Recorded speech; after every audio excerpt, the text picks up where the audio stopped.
What's up, y'all? How's it going? Get the volume turned up here. Should be fun now that the ladle challenge has begun. Oh yeah, well, I happen to have some wood cut if I might partake in a ladle challenge.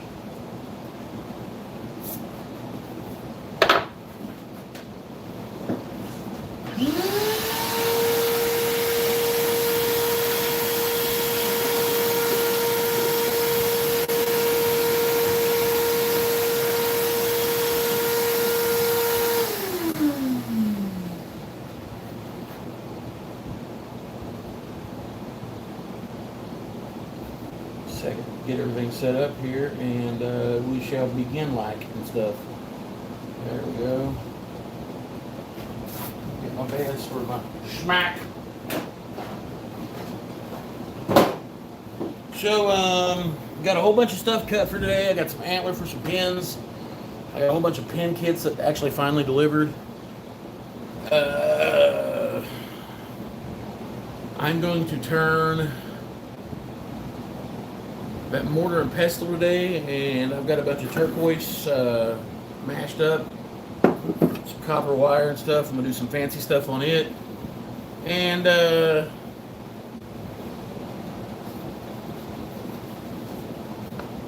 of having a fun day.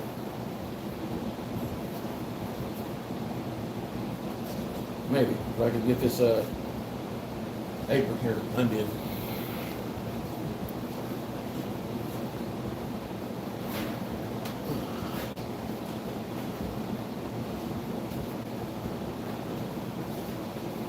Breathing apparatus on so Moyak don't find his way down here to southern Ohio and take me off the fucking map like I'm a Bulgarian or something, because God knows he's got something for those people.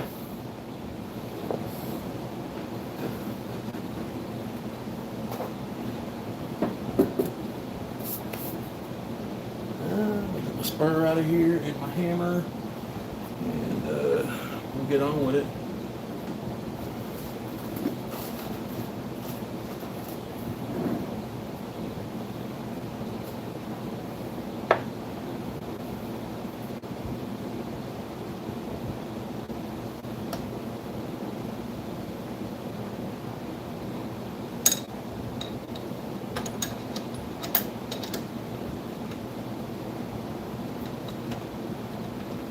So what's everybody up to this Labor Day weekend?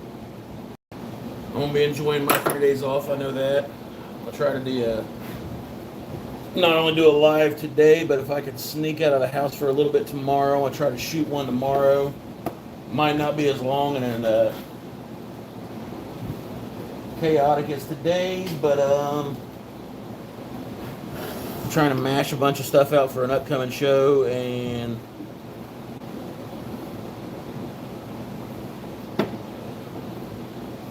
these things always,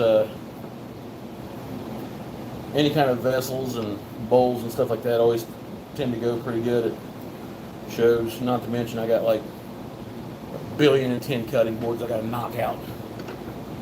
Let's go, fucker. Thanks, Mike, for just jumping right to it, you dick. Alright, so go ahead and stake this. That way I can get dots on both sides of it. This is red oak, and if you look right here on this side of it, it does have a little bit of some grain damage and stuff like that, so we're going to want this to be the bottom of the bowl. But I've noticed with this particular lathe that you can stake the center marks a lot better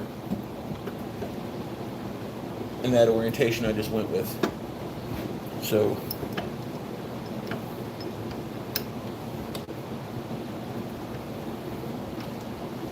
this is an older blank I had from back whenever I was in the OG Whacking Shack, so it's nowhere near cut to an octagonal, a perfect octagon or anything like that. But we're gonna shave her down. We're gonna get her pretty. I'm gonna stand off to the side here and see exactly how crazy it is. Oh hell. That's not too bad. I've done way sketchier shit than that. Alright. drink of water. Let's get right into it.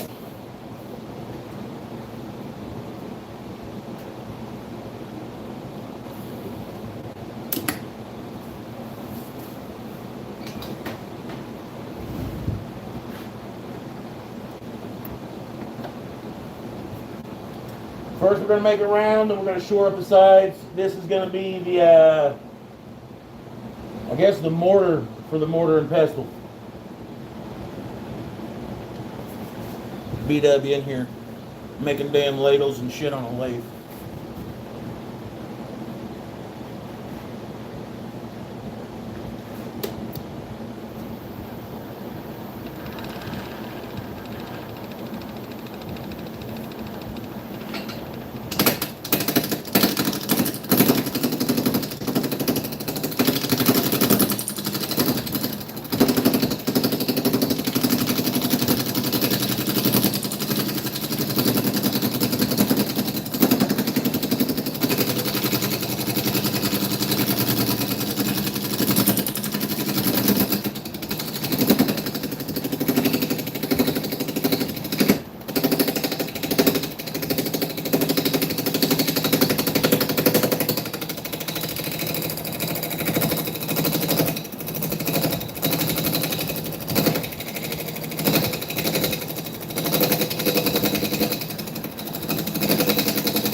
Move this in a little bit.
It is well deserved.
Take us down, and we're going to lower the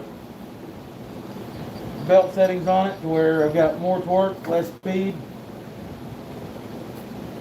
It's actually been a little bit since I got to work with some red oak.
almost.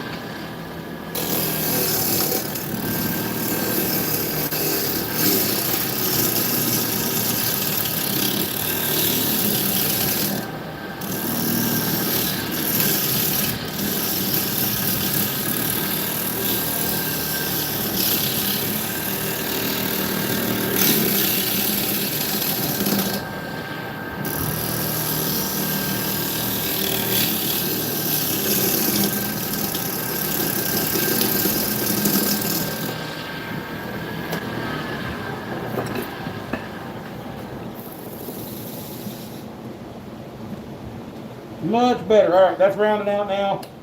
Still got to get, of course, these two. Once again, like I said when I started, this wasn't a true octagon, but you could really see where this is split over here. We're going to round this off and leave a fat bottom on the bottom of it, because that's going to be the base for our, I guess this is called the mortar of this whole setup.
Piece is still been a pain in the ass. Alright, so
That would be the issue.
Almost.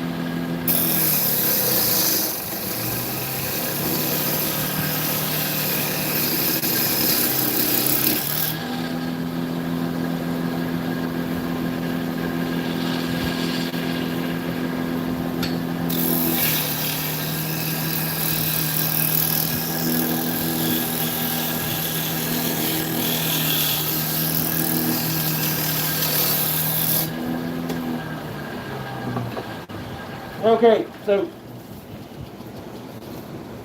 Still got a little bit of a flat spot, but we're going to eat that out. My main concern is I don't want this to like fly out and smack me in the face. So I want to start tapering this down, and I want to get our bottom set. We're going to do a fat seat on the bottom of this, probably about a 1/2 inch. We're going to bring it in probably about 1.5 inches in this way. And then we're going to roll around from the bottom so I can do some carving on the legs.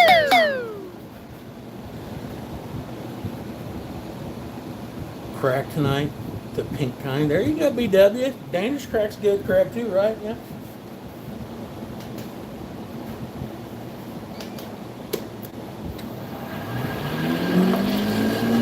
mock Jesus.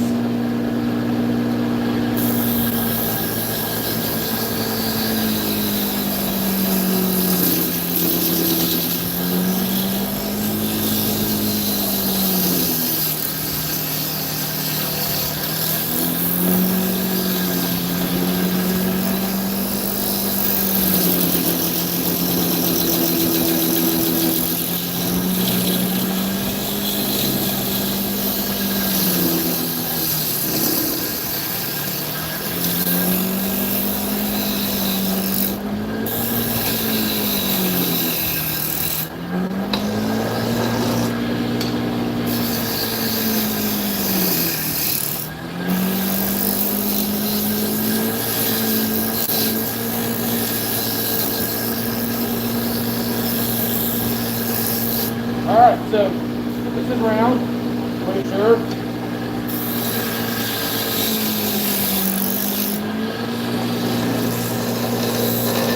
little bit.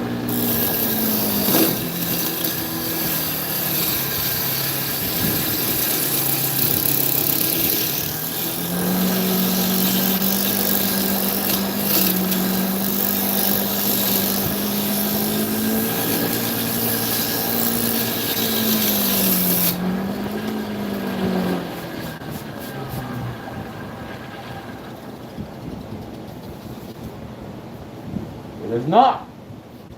It's kicking my ass.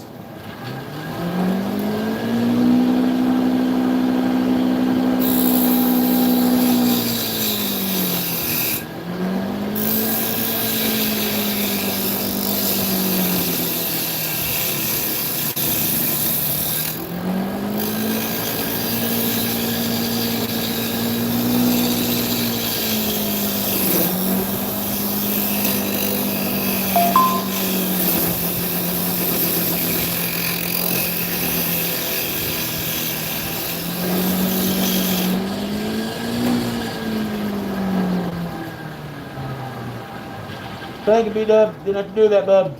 New motor fun.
See if it's out of there yet. By God, it's gone. All right. So now we can bring the bottom of this in. After we shore this up, we can step this in and start curving it around a little bit and alleviate some of this tear out and stuff, right? Or not tear out, but this crack right here, because I don't like that. It doesn't go not nearly an eighth of the way through, but I don't want it in there, and if I don't fix my phone charger, we're going to end this stream right real fucking quick, not meaning to.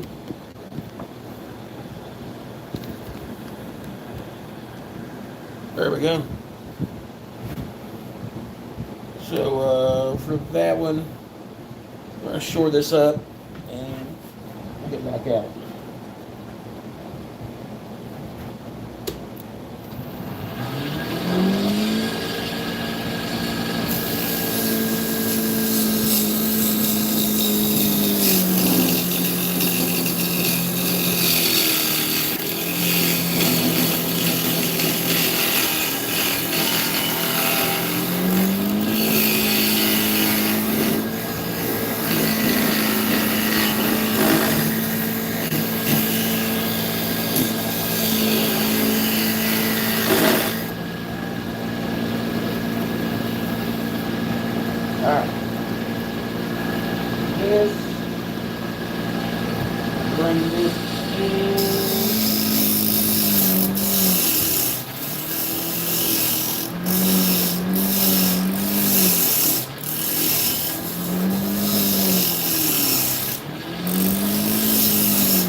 Okay, so as you can see right here, we're trying to circumvent all that. So that's why we're cutting in deep there, and then we're going to round from this end.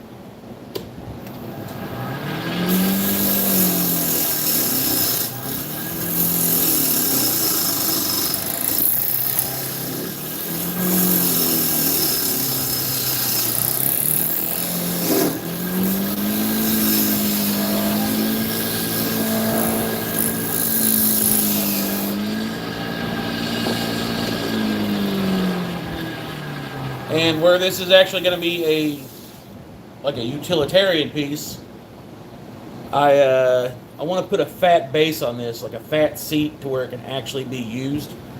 So it is going to have some aesthetics to it, you know, like when we put the turquoise and stuff like that in it. But I want it to be like something that somebody can have in their house and actually use if they want to.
So we've got our angled foot cut in here, so we got a wide base. We'll end up cutting our mortise and tenon and recess it here, but from now we're going to round this off, starting pretty much at the base of this angled cut to kind of make the convex bowl side of this. This is going to be a thick walled bowl, pretty much. So let's go ahead and do that.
Just about gone. I'm going to roll this edge off so we can soften that up. I don't like that steep of an angle on there. So, break out my smaller round carbide for this next part.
Okay, so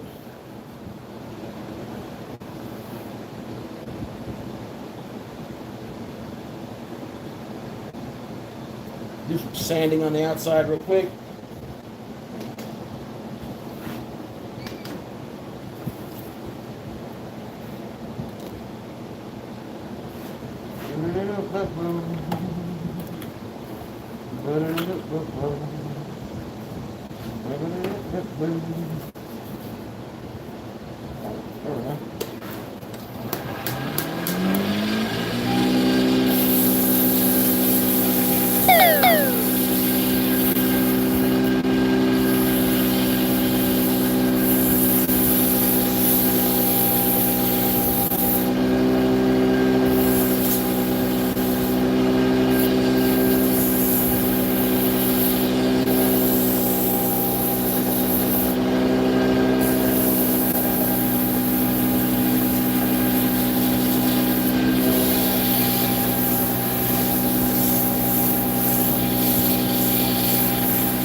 moves. All right. We're going to cut our tenon in the back so we can mount this thing up.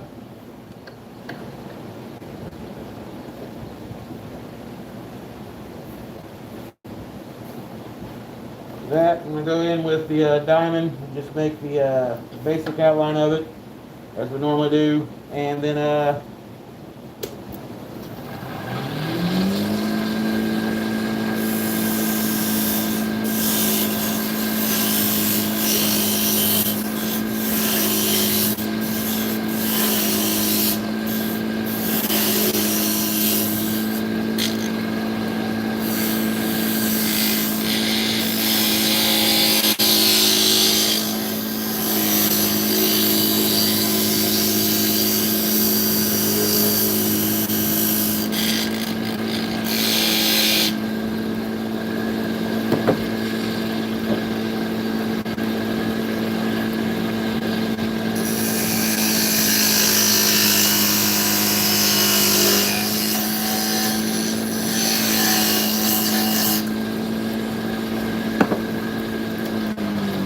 use that little short tool because that gives me a good purchase on it.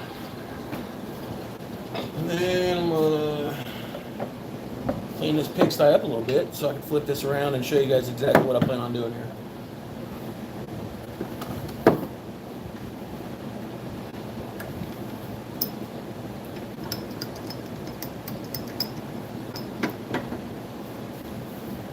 Alright, so this is what we're tapered down to what we got so far.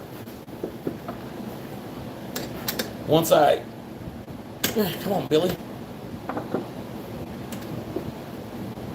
shore up this face side here, I'm going to put a channel around this end with two narrow channels around it.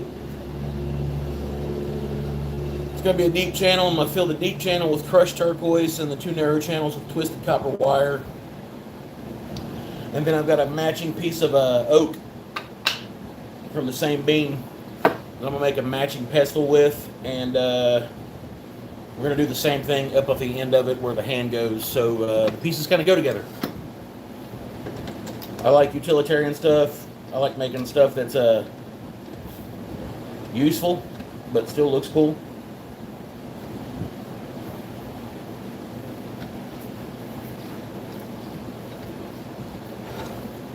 Hey, it paired right up. Look at that shit.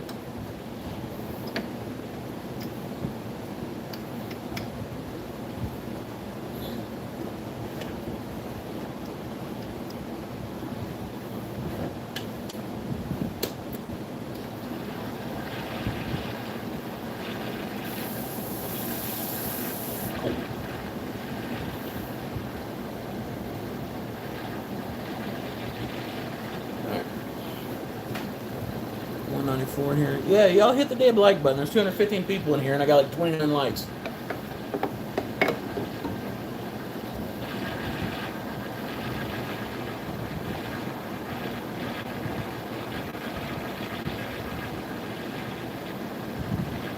No, that might be it because I was watching only Top Chat. I'm a fucking idiot. I'm sorry. If I missed any of your comments, man, I am so sorry. Whenever I plugged my phone in, I kind of like moved a bunch of shit around. What's up, everybody? Man, I'm way behind on comments. Sorry, y'all. I did not mean to do that. I wasn't ignoring anybody, guys. Terribly sorry about that shit. Dan, Max, Jeff, what's up? Jeff, this is the mortar and pestle I've been telling you about, bud.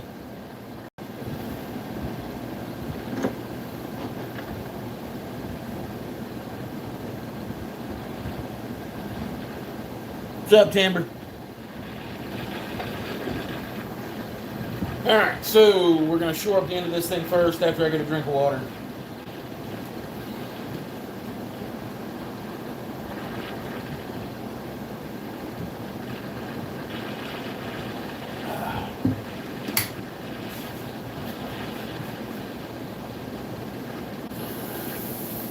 If you guys haven't yet, please like, subscribe, check out the channel, check out some of the other channels in here.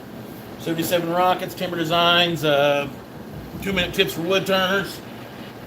All these guys, damn good people. Real good people. Also, if you get a chance, check out my sponsors. Got Wood LLC, also known as turningblanks.net, Bullseye Turning Supply, Hempwood, Find by Tool. They donated this lathe to me. Sponsored the lathe, not donated, but sponsored the lathe. This is the FL 1221. My mods can put links in the description, everything like that. It's a hell of a lathe. I know that I've been, if you know anything about lathes, a few of you in here that do, you can honestly say that I've been raw dogging the hell out of this thing, and that's for a reason. I told him that I was going to try to blow it up. So I'm doing that. And so far it's put up with everything that I've thrown at it. So, yeah. Other than that, let's drop the hood and shore up the front of this, carve some channels.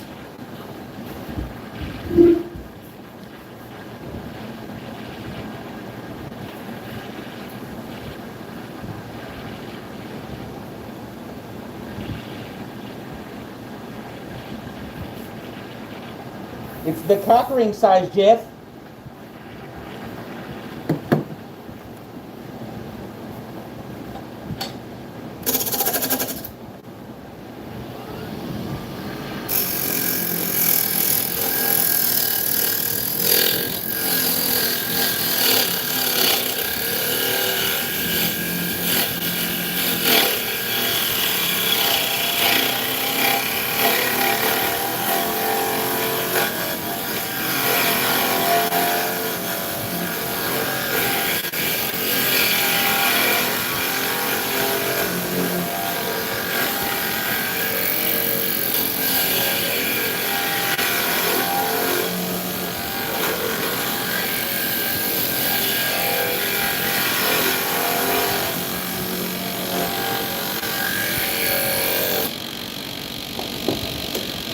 Alright, so,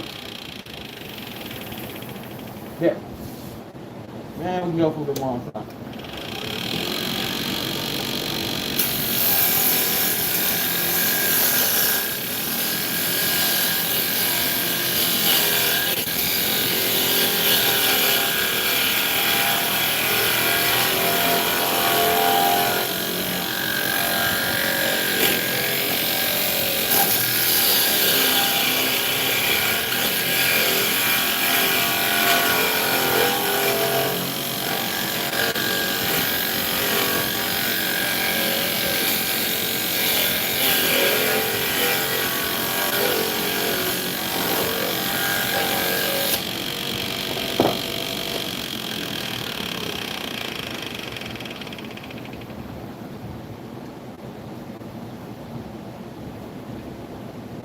Got a little bit of tear out there, but we can round that off. Matter of fact, I should probably go ahead and do that before I get to put the notches in there so I can see where I'm going to put them at. Stay with me for a second. Go do that now.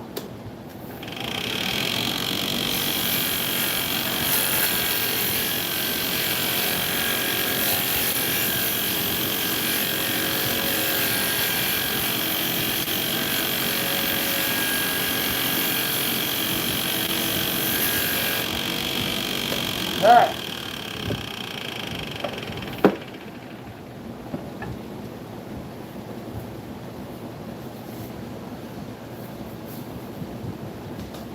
We are going to put one deep channel right here in the middle, and then right off the side of that, we are going to put a narrow channel that I can put a twisted bead of copper in.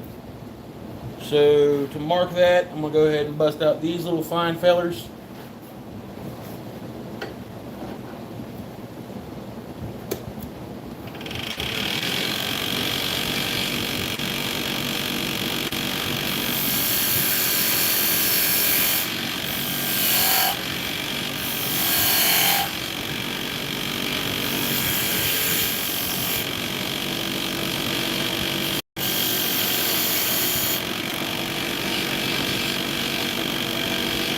And then for our actual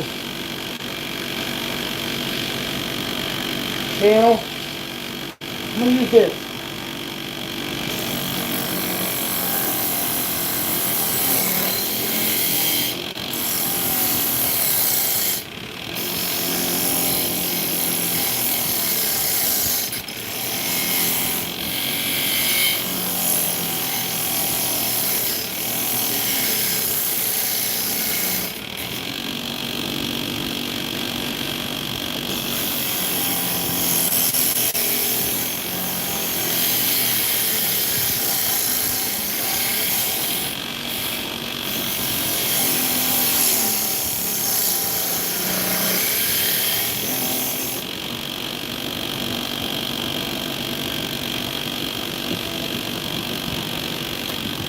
Man, I think my phone's gonna die again here in a minute. This son of a bitch pissing me off.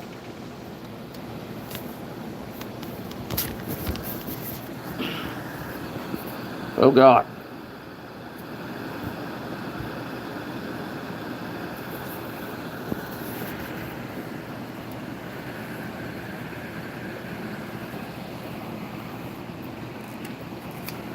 I ain't cut out for all this kind of nonsense.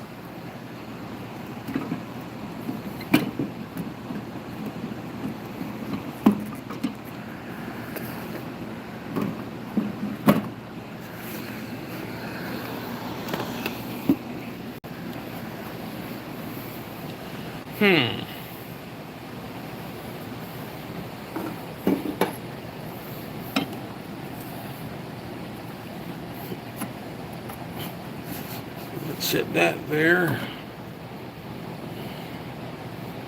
Son of a bitch.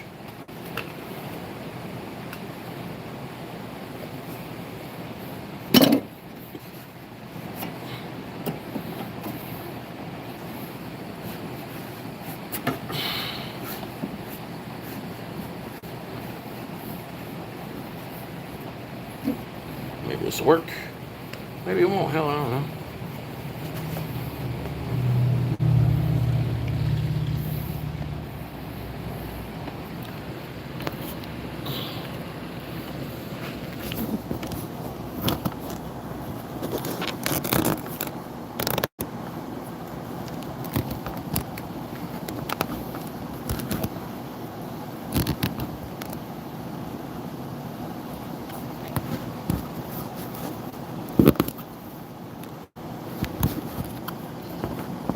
Get ready to riot.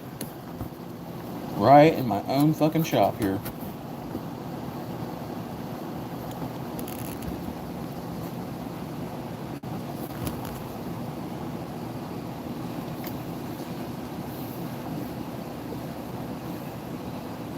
Alright, it says it's charging. I have no idea if it is or not. Hell with it, we'll run with it. So we need to make that a little bit deeper.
So we got both the notches done for that.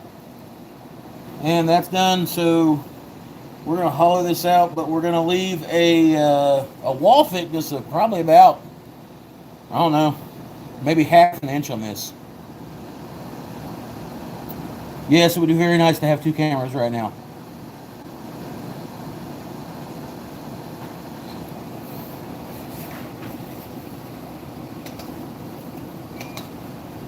Like, it would be awesome to have two cameras right now.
Okay, so right now we're just now even with probably the top of the big indention.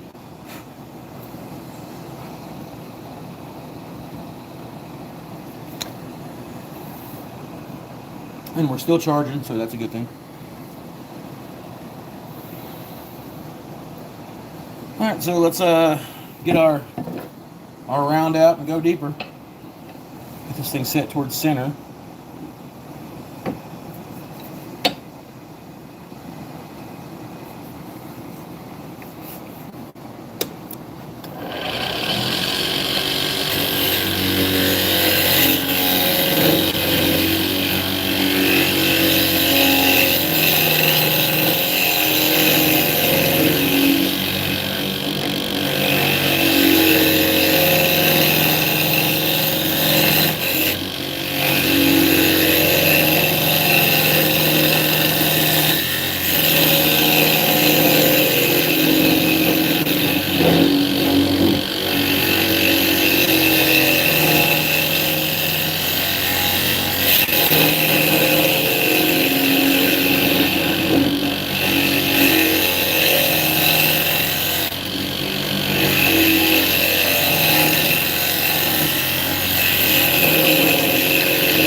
see what we got here.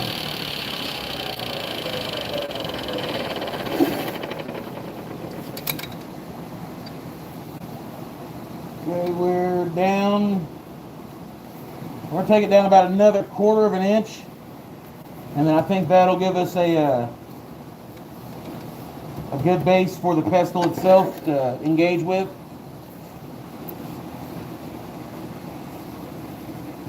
And then we'll roll off this inner edge. We'll clean this up. I'm gonna put some texturing around the top of that.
Alright, round off this edge, just a little bit.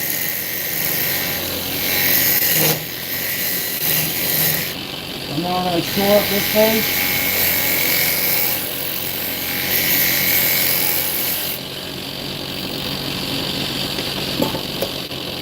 Just because it's a big chunky bowl doesn't mean it's got to look like a big chunky bowl.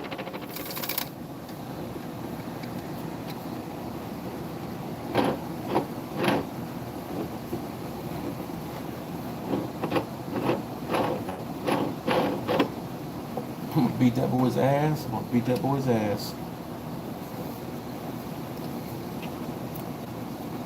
There's no doubt in my mind that if that flew out there, it scared the living hell out of me. Hellion.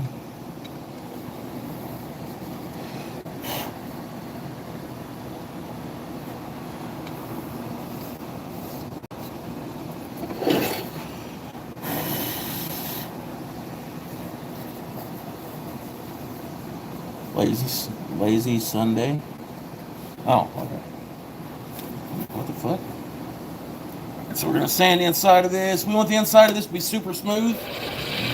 We are gonna be grinding foods against this, so well, we're not. Whoever the hell makes it theirs is.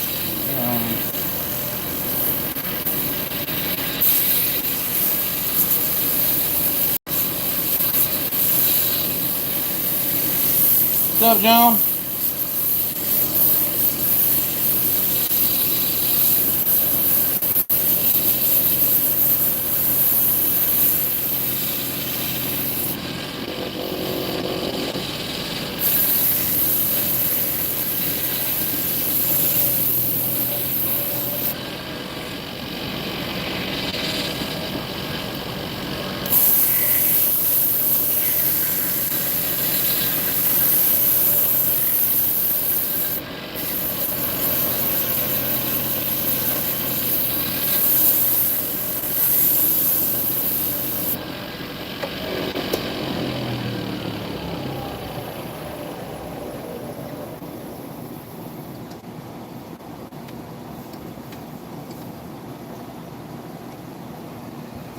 Okay, let me get my, oops.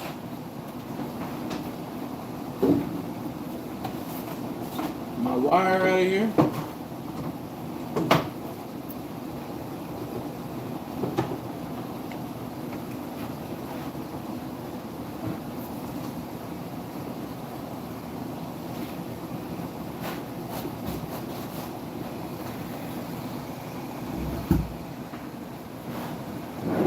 Oh, there it's cool.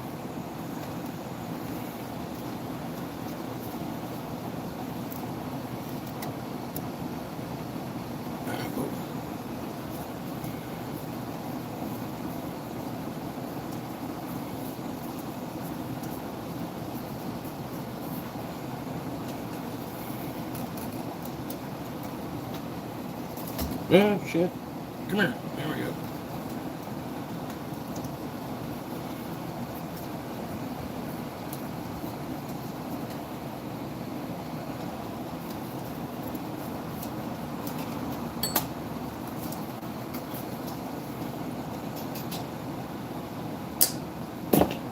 That's there. Come here, bitch. Get in there. Alright.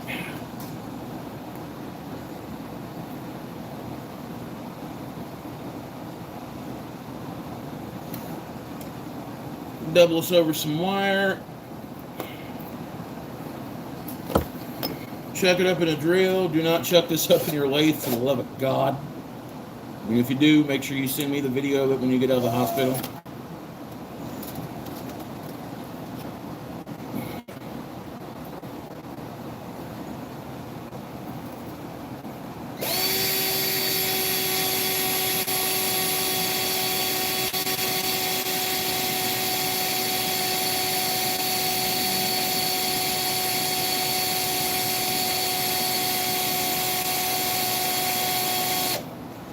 Hindsight being 2020, yeah, I probably should have measured that, but I didn't. I think I got enough to go around here once at least, and I got plenty of more wire. Plenty enough more wire.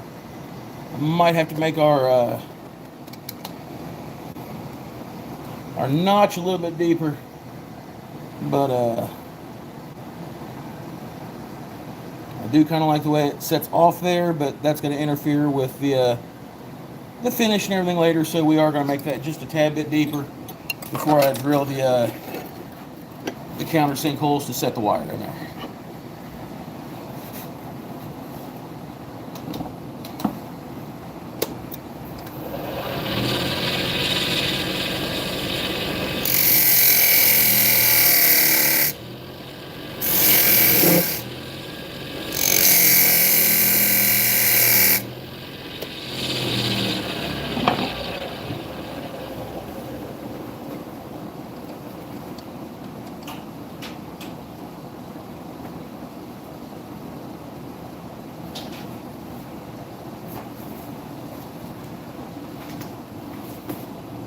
You there for a minute.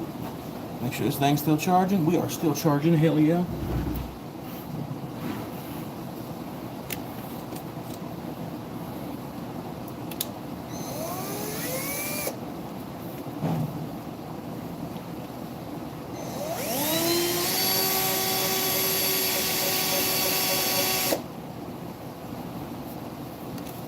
Tallest fucking drill bit on the planet.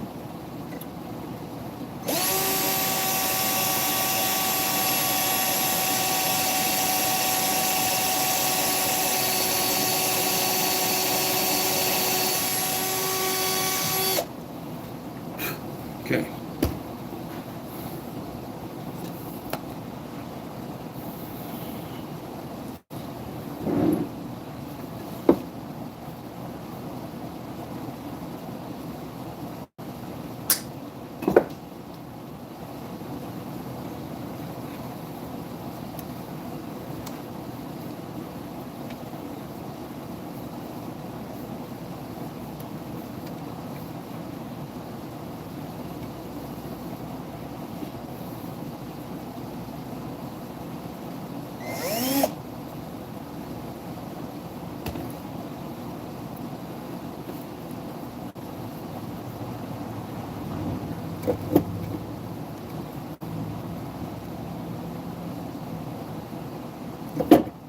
Son of a bitch.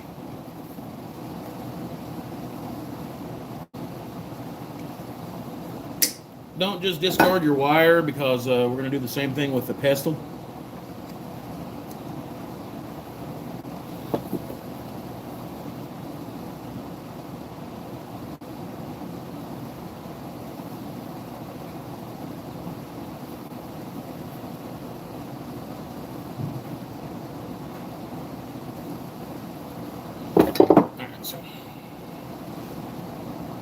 Set that in there.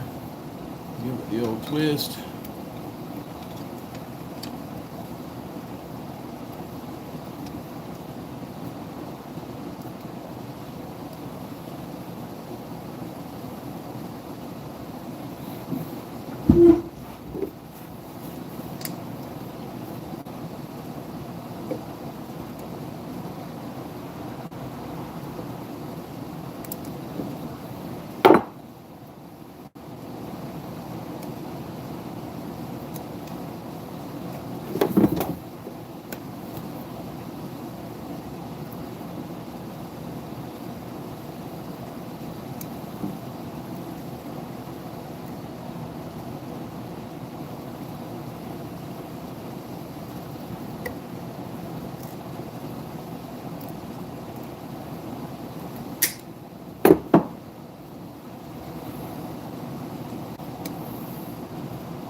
that tangle just a little bit.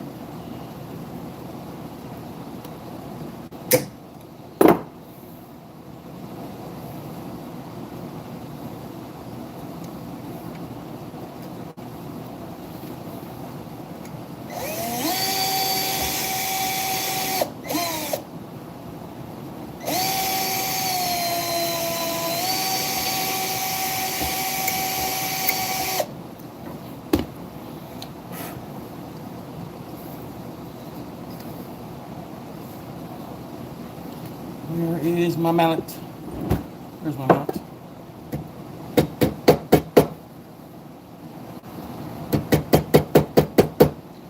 All right.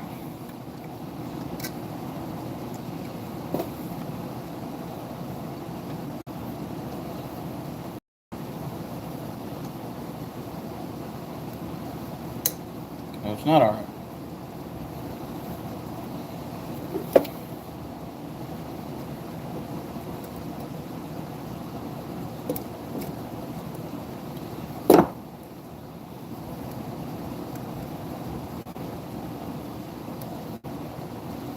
To get my glues. There they are.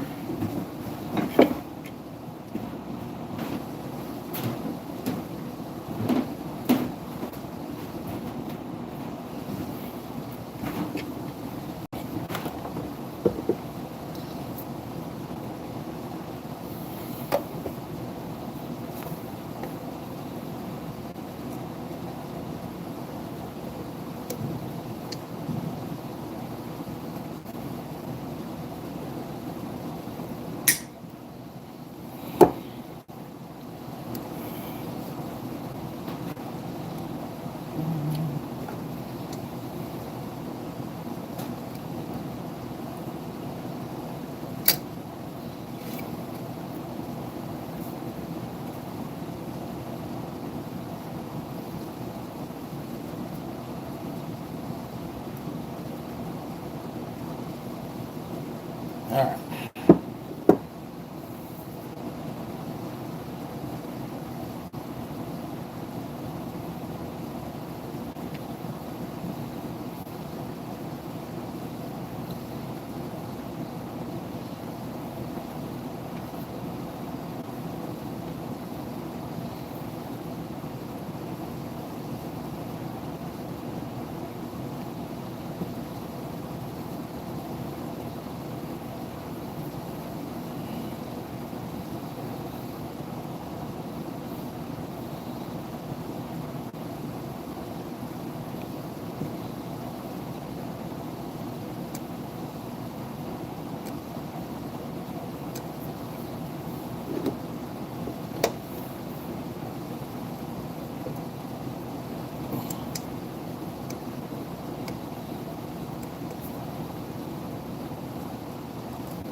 Ow, that hurt.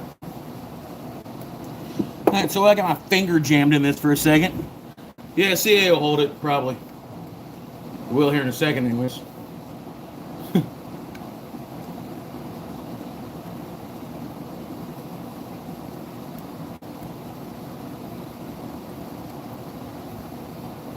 It's not so much the spring of the metal, it's the anchor point up here. I didn't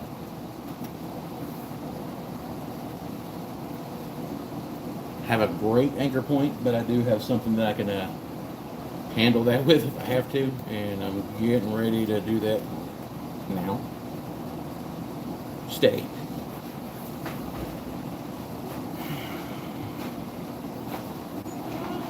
Where are you at, you sons of bitches?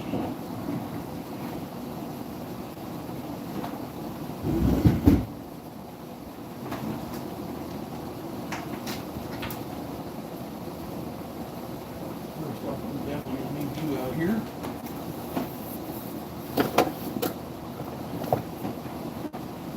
There they are.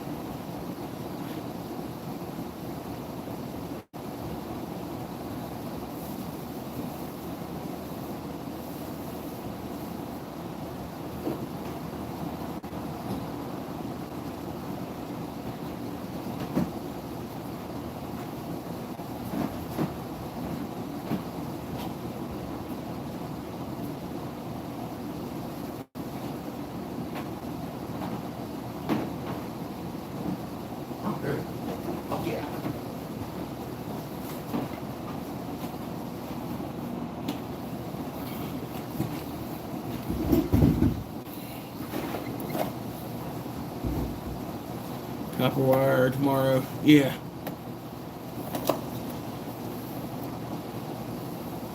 My apparently my FedEx man thinks that his life is a joke because he keeps fucking with me.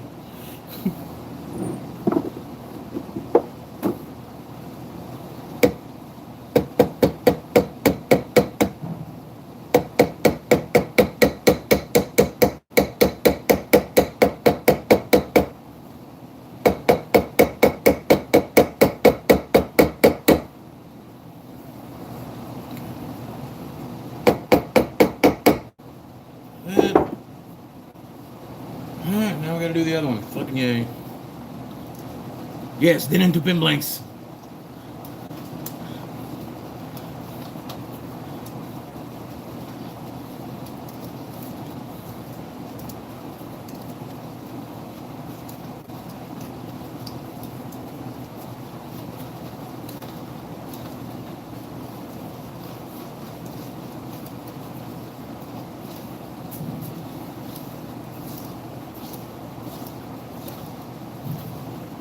Michael Wilson's all about that pin blank shit, ain't he?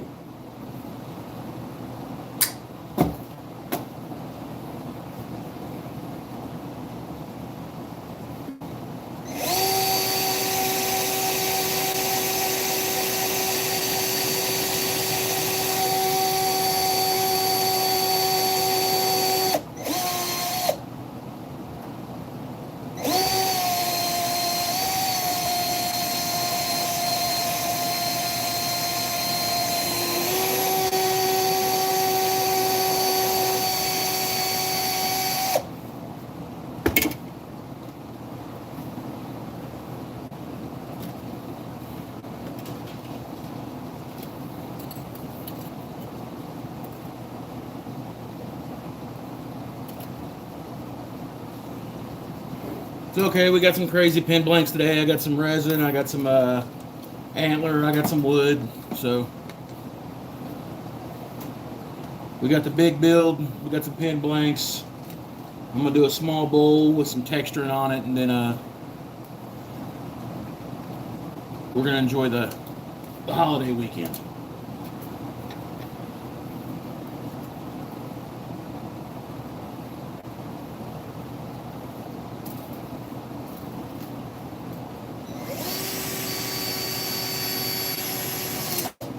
Shit, man.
Who stole this idea?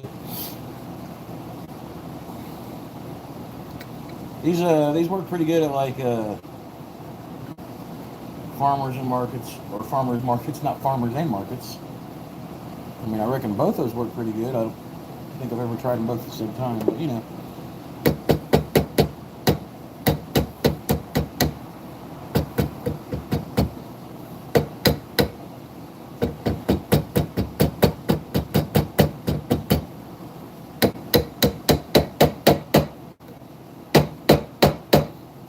Those are just brass tacks.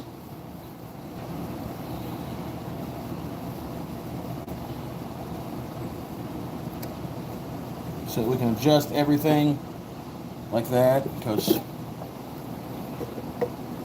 during the beating I have to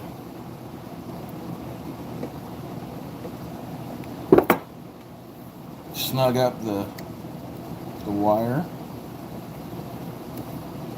Wow.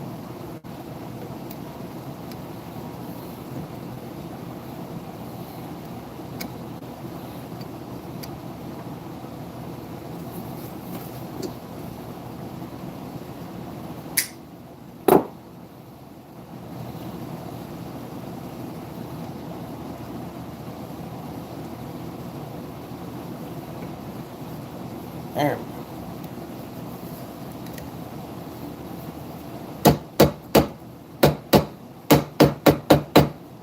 So both the inlays are in, the tacks are in. The next part,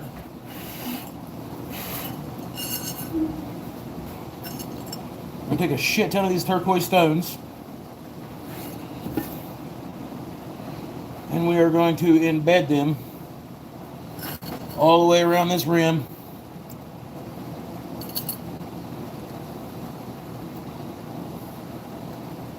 Just below where the actual surface of the wood is.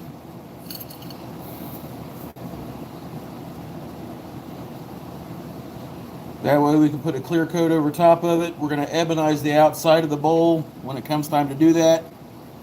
And then we're going to leave the inside of the bowl natural with a most likely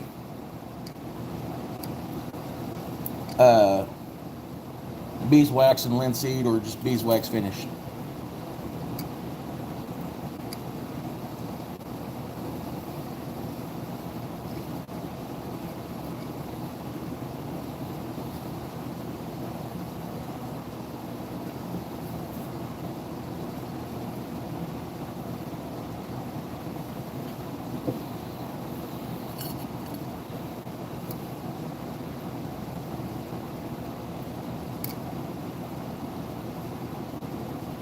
It's stuck to me.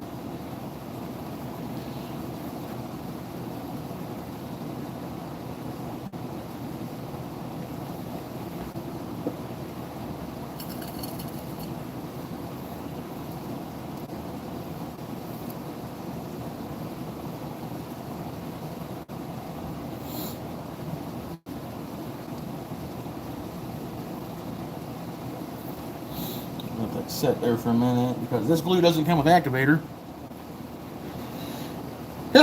Woo!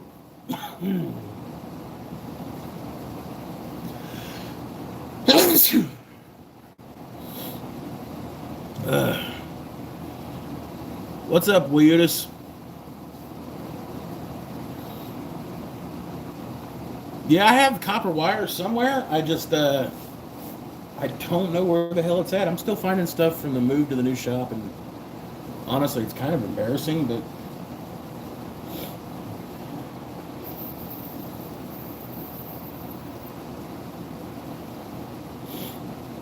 I've been so busy with getting back to work, and I'm not complaining back at all. I've got a bunch of orders I got to knock out this weekend, or this week, I'm sorry. On top of, I literally just got my shop cleaned from when my little boy was in here on the last Spunday wreaking havoc, throwing cedar into the back of an industrial fan. If you weren't here for that one, check that out. That was a fucking blast. I had to build a new lay station, that way I could have all my blanks and sanding and all that stuff readily available where I want it, because I was tired of chasing stuff around.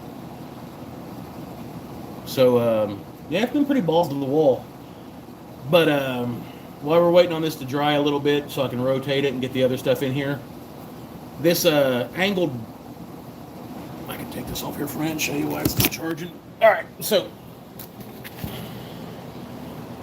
right here on the back of this, where this is angled, we are going to take this over to the sander here in a minute, and we are going to sand out an arch here, an arch here, and an arch over here. And we're going to give this that classic three-leg design, so it kind of like fits in, and it'll be kind of a twist between like modern stuff and old school mortar and pestle. I don't really know a whole lot of easier ways to get this stuff in here. I was going to use a 2-ton epoxy, but it's the stuff I got's super cloudy, and at least this stuff's fairly clear. I don't know. I'm hoping that if I turn this, it won't all fall out, and I got some pieces right here that are still wanting to fall out. Ugh.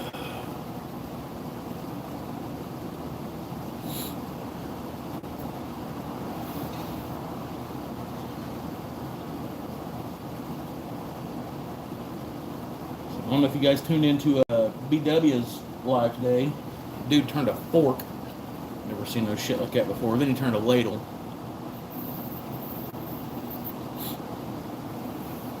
Then challenged everybody to turn a ladle because he's an asshole like that. So I'm gonna have to turn a ladle. I don't know if I'm gonna be able to do that today. I might, giving time permitted and all that stuff. But forks are the shit. I mean, I've been in 1,000 different situations where I was like, damn, I wish I had a fork. You know?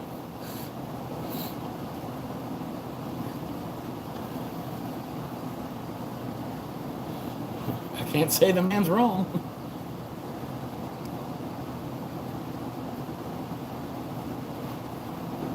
If those are dry right there, we'll start working on this side just for the sake of progress.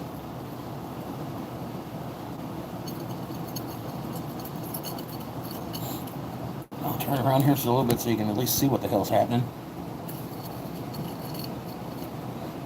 All you need this lathe and some timber.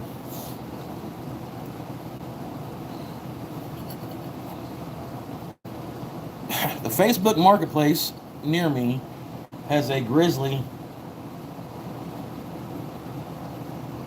22-inch lathe. I want it because it's a fucking 22-inch lathe. I've never had a lathe bigger than 12 inches. And after seeing like Ryan's Grizzly and Max's and all that other stuff like that, I'm really kind of fond of the Grizzlies. I'm super fond of the Lagunas, don't get me wrong. But I don't want to take a mortgage out on my house or anything anytime soon.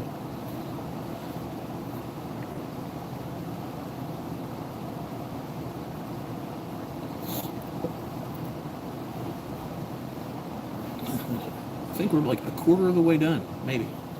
Almost a third. It's the 20 G's 67, something like that, man. It's like 22 inches or 24 inches by 40 inches. I know that like the shipping weight on it's like 800 pounds or something crazy like that, and I was like, God, I need that thing.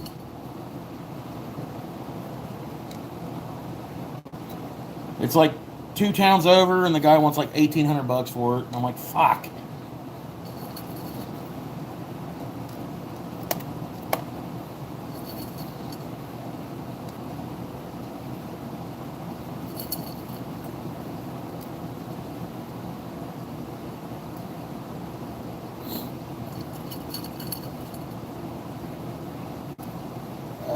B-Dub, I'd have to I'm wanting to say it's like the G1067 or something crazy like that. I know Ryan knows it by heart because he's a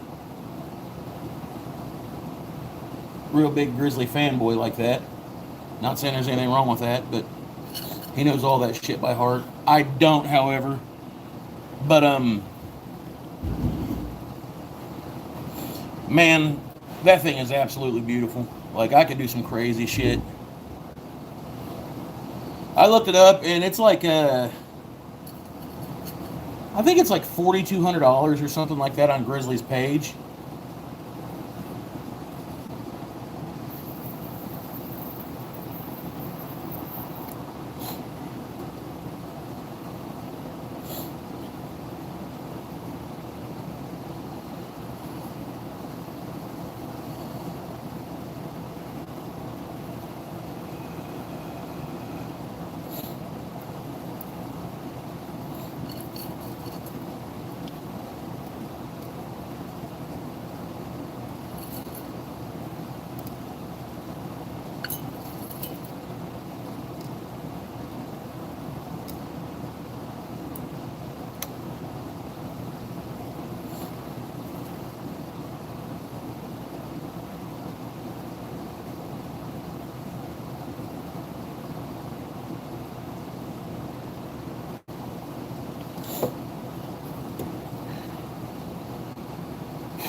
And for the most part, we're keeping all these below the rim so we won't have no crazy sanding issues when we're going to sand this. Give me a message on Discord. Release. Okay, yeah, I'll do that, man.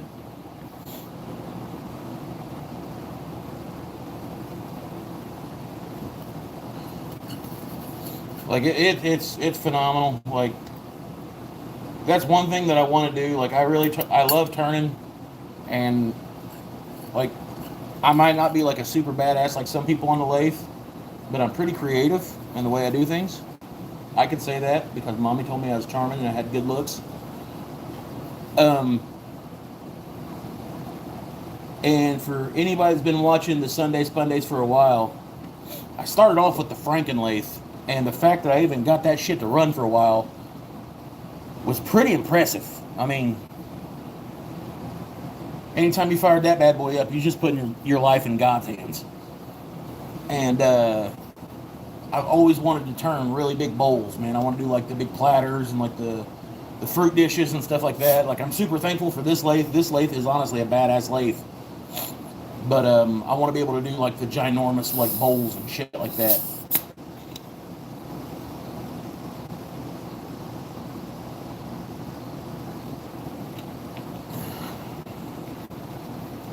But, as anyone who has an interest in turning whatsoever knows, lathe shit's expensive.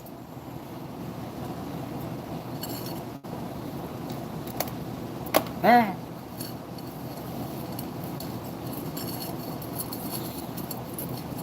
What's up, Cobome?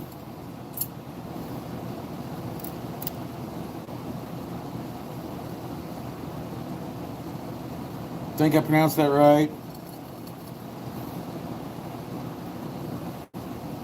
You don't seem like you're from Belarus, so I think you're safe from Moyak.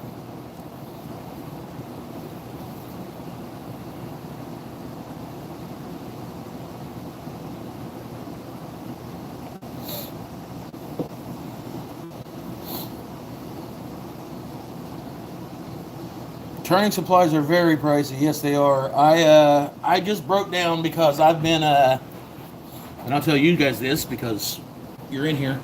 I've been playing around making my own texturing tools and stuff. And I worked a little bit of overtime this week, so I broke down and actually ordered one of the Robert Sorby's texturing tools. I cannot believe that I paid that much for a tool. But I did, and it'll be here like next week. And I am going to have to put some swirly shit and damn near everything I do just to justify that thing. But man, it is. I've been wanting to do that for a while, and like bowl bottoms on rims and stuff like that, because those guys make that shit look amazing.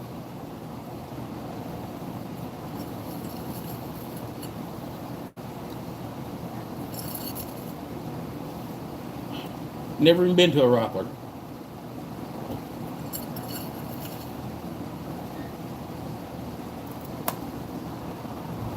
I wanted one for a while, Steve, so I finally pulled the trigger, man.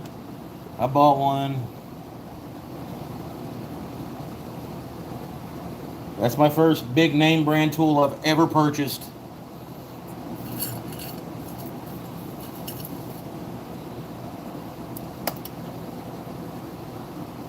I figure I've been in it for 2 years now. I've been turning serious for about 6-8 months. And I could justify it.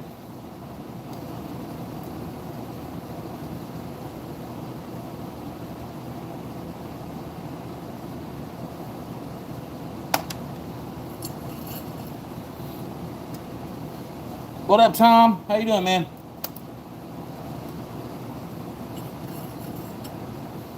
Abdullah Hemyavidi. What's up, man? How's it going? Pretty sure I butchered that all to hell and back, but what's up?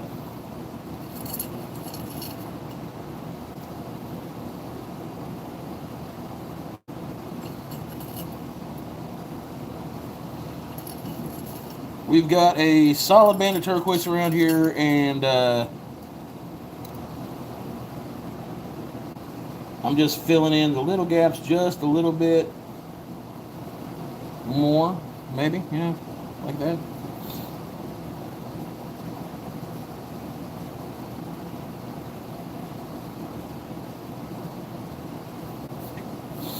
And we're going to give that a second to set. We're going to pop that off here. We're going to turn this bad boy into the masher, as some might call it.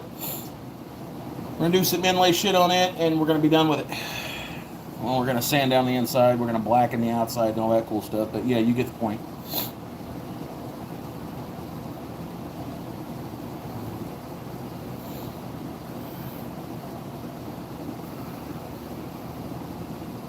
And as long as those stones don't fall out, we'll be golden. We'll be golden. Set this up here out of the way. Move my sandpaper.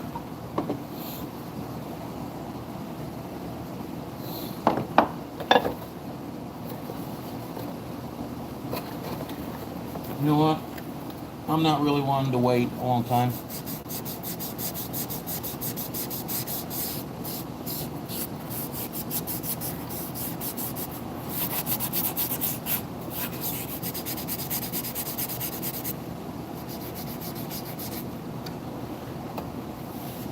Empty bottle.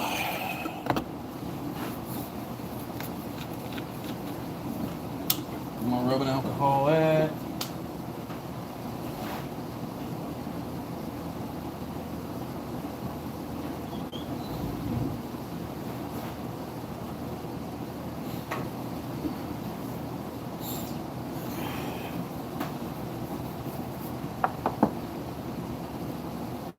Take this off, we're going to let this set, finish drying.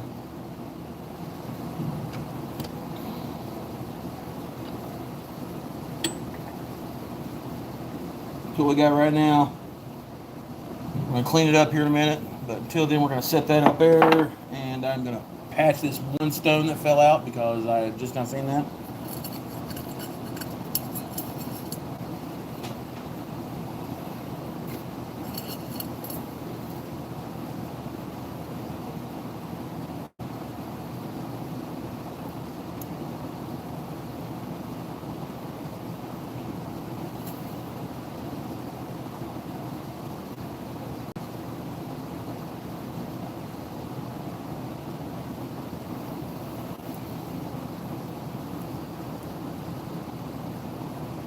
Alright, there's that. Cool. So,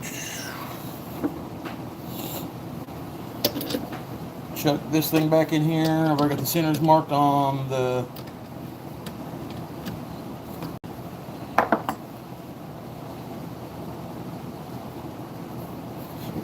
part is the mortar and which part is the pestle?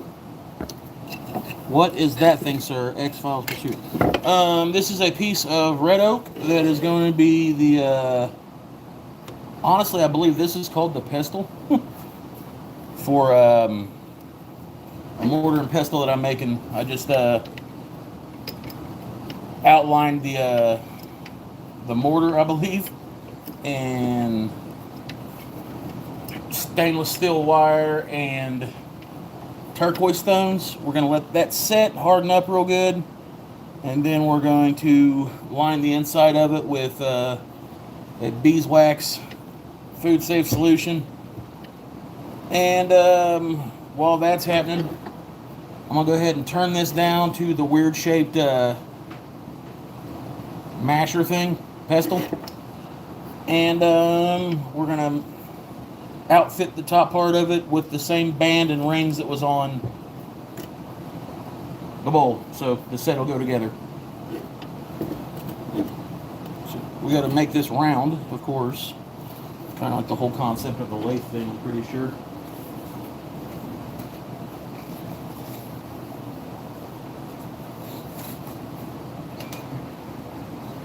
And I need you.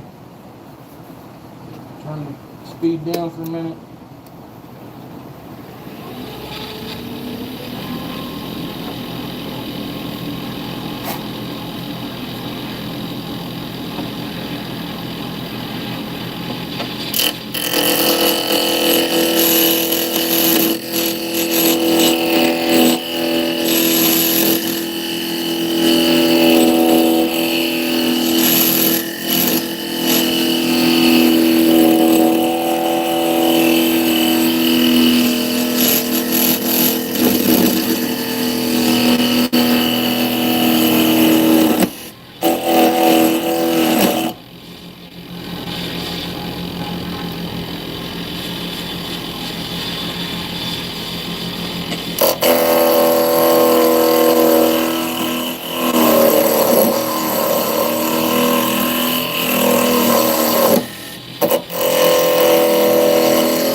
Alright, so we've already noticing a problem here. In my head, I envisioned this being like a longer mortise and or a longer pestle, and we still might be able to do that, but I'm noticing that inside of the wood we got this little cavity here. I don't know if that continues on through it. If it does, we are going to definitely have to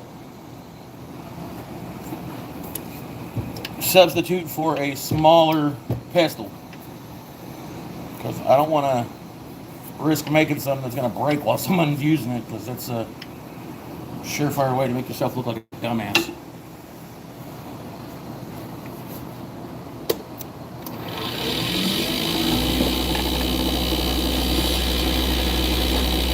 Making the pestle for the mortar.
Never work with animals or kids, Roberts.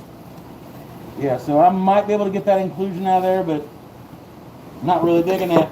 Not digging that at all, boys and girls. Where'd you go, you son of a bitch? There you are.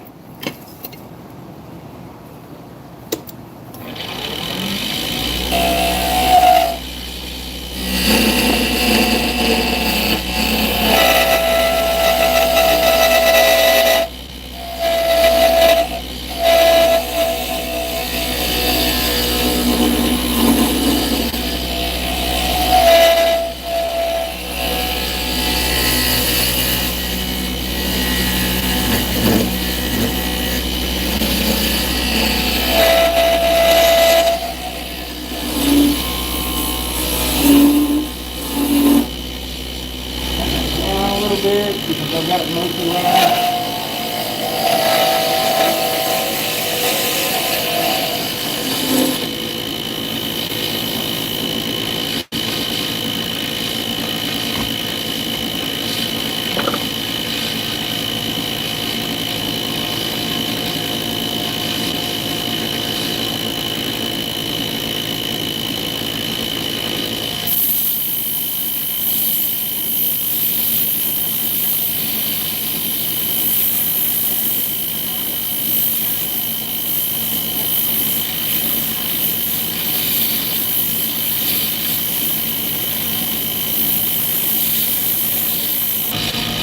Damn!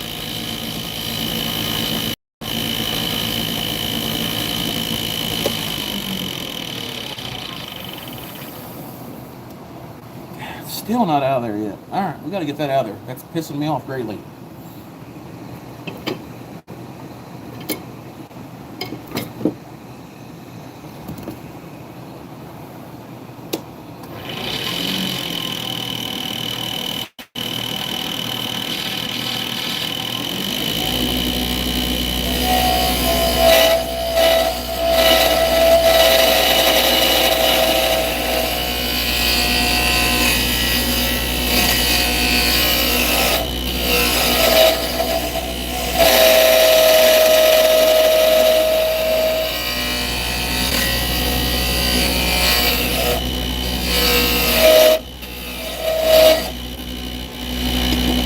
Sounds horrible.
Jesus God, just a little bit.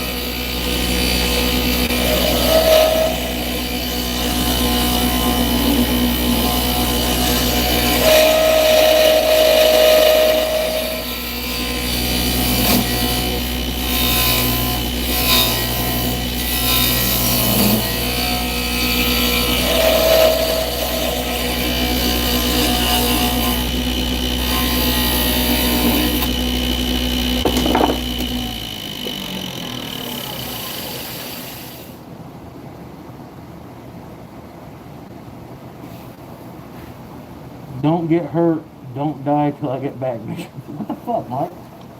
Alright, so, on this mortar, it's just going to be a simple shaped long. But on the end that goes up your hand, not of course not the end that goes down the food, we are going to do the double bands with the coil and the little turquoise inlay. Just tie it all together. Before we do that, we are going to taper off one end pretty much to fit the bottom curvature of the bowl, and this end up here, we're going to round it off too so it'll kind of fit in the hand real nice. And then we'll put our 2 channels and our turquoise channel in there for that. But before we do that, we're going to burnish it with some wood, sand it, and get it ready for all that.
okay though.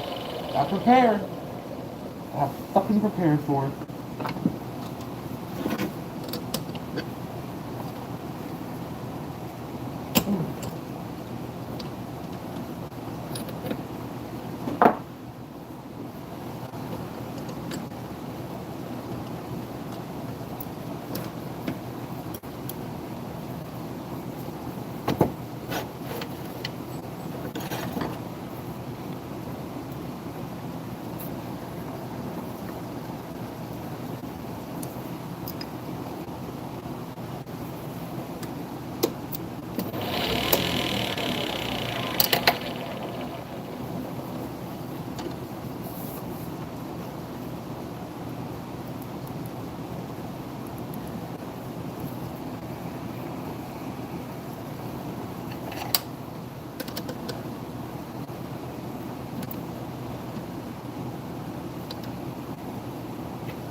Do do do do do. Go fuck yourself. All right.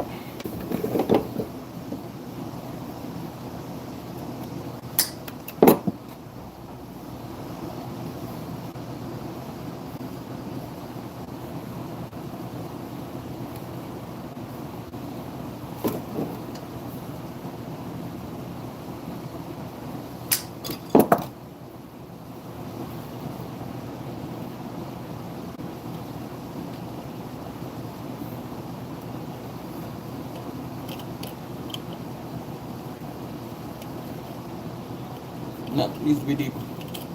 Alright. Gotta make those just a little bit deeper. And for that we will use this tool.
Get tight, bitch, get tight.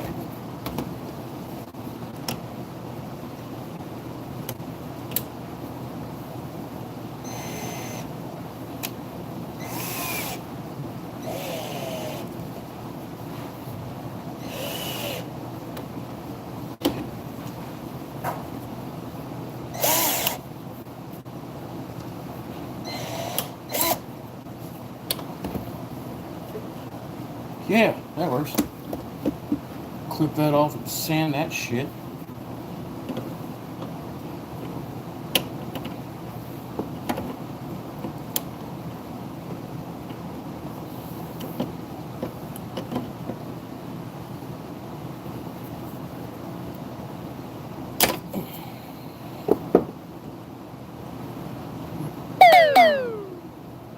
Okay.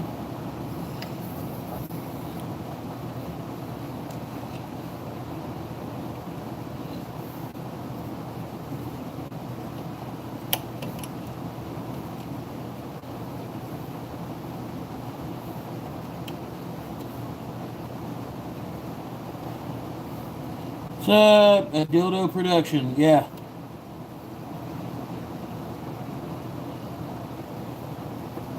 Dildo production. Yeah, I'm putting thorns on this one because your mom's a dirty bitch. It's crazy. What can I say though, homie? Not everybody can do red hot cinnamon lube.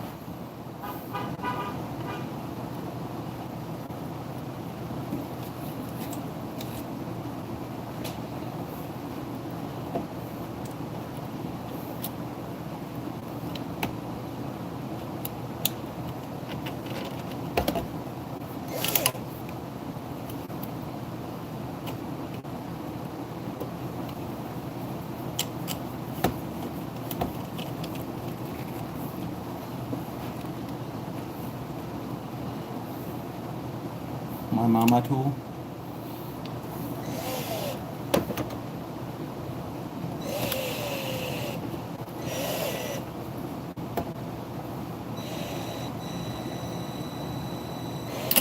Oh, fuck.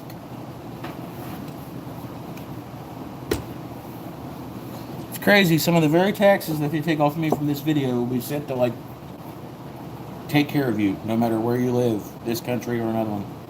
Fucking weird.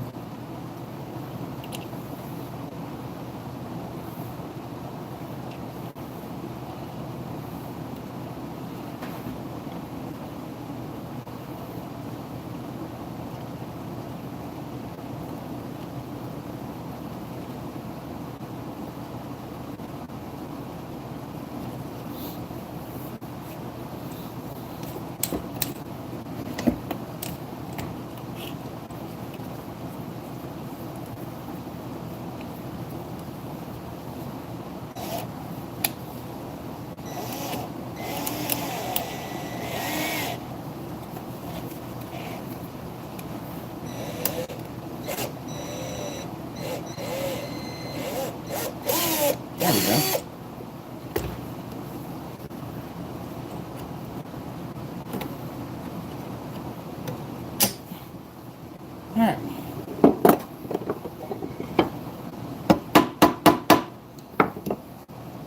I'll file those down here in a minute. And now we're going to put some stones in here.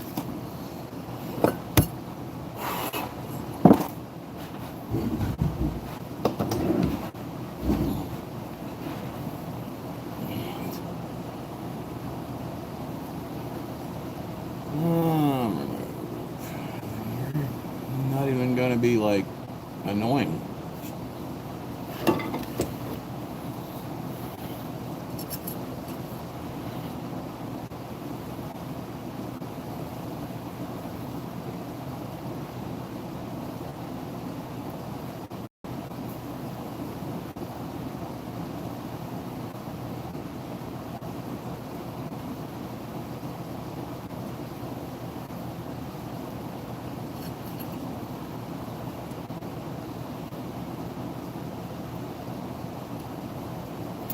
Image.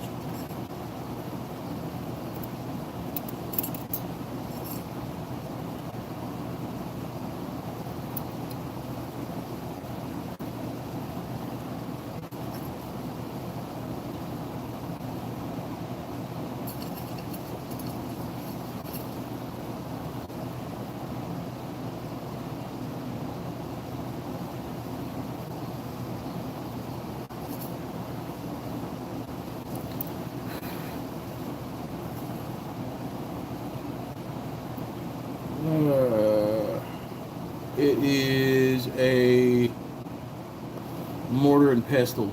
I've already made the bowl part up here. Got a bit of ebonizing agent on the oak, but this is the pestle goes in it. It's used for grinding up herbs and spices and shit, salsas and guacamoles, I guess.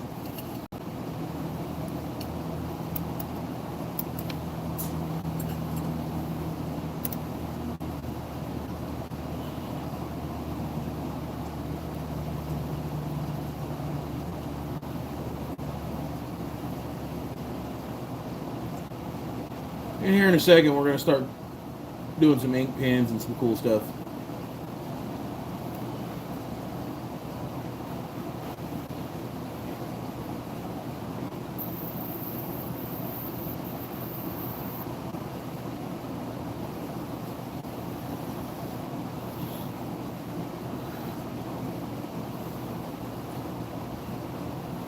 But yeah, you take this thing and you like smash it around in here and it grinds shit up.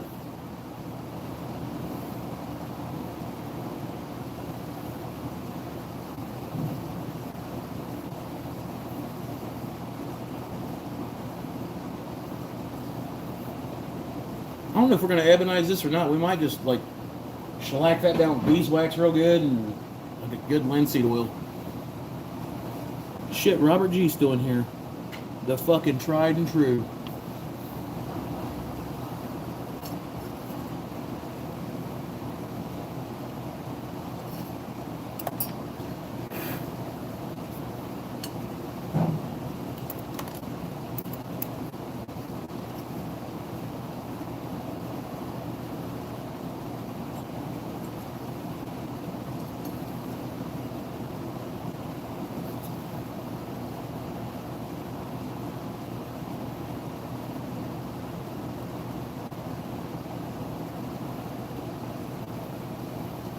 So once we get this dry, we'll take us over here. We'll sand everything down. We'll make it look pretty.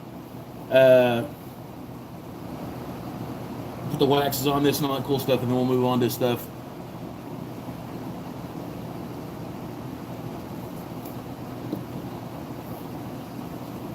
Thought I had my ebonizing agent in here, but obviously I don't. I think it's over in the other building. They still haven't getting picked up yet.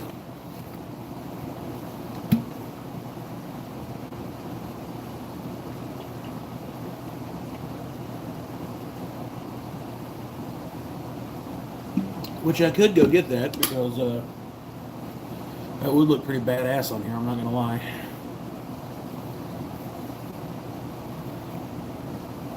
What do y'all think? Should I ebonize it or just leave it wood grain?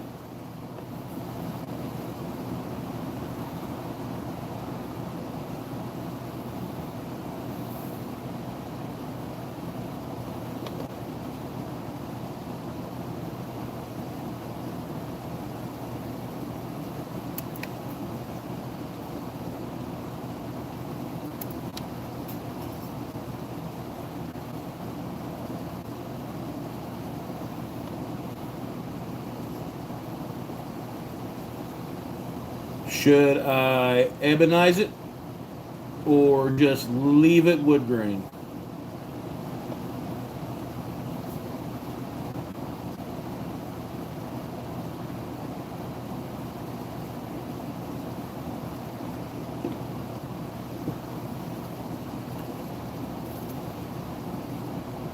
Natural? Okay.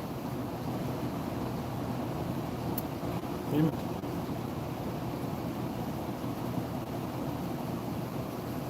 Wood style.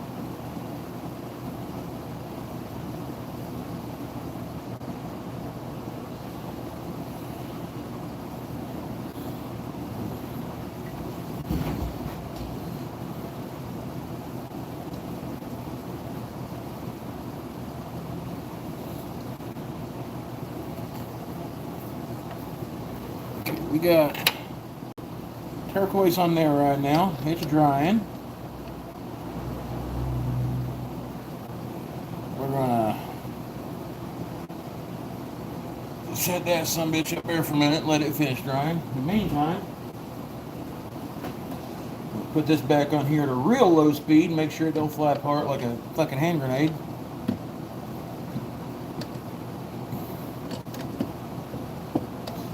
We're gonna give it some love, hopefully. Turn it all the way down. In fact, we're gonna come over here, switch out the bands on this to where it's down more torque, way less speed. There we go.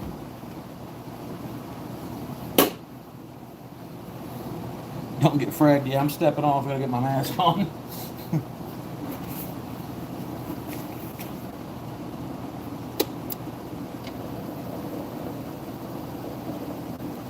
I can do that.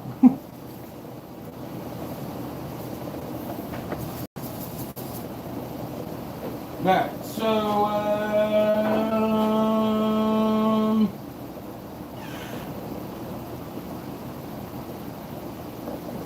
got some beeswax here. I'm gonna do the inside of beeswax.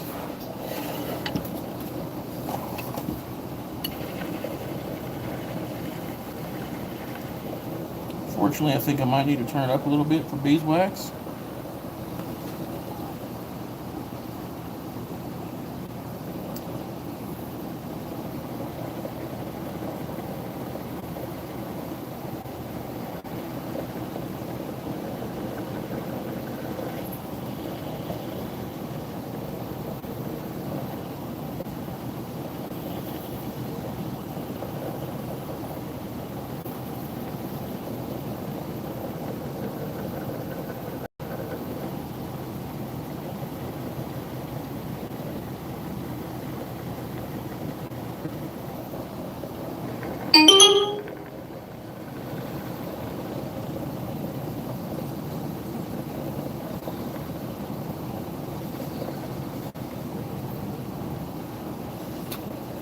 Some beeswax. See what that looks like.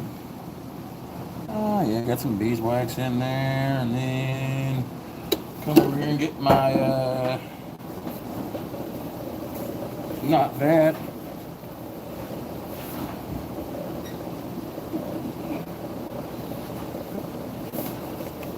Piece of 3000.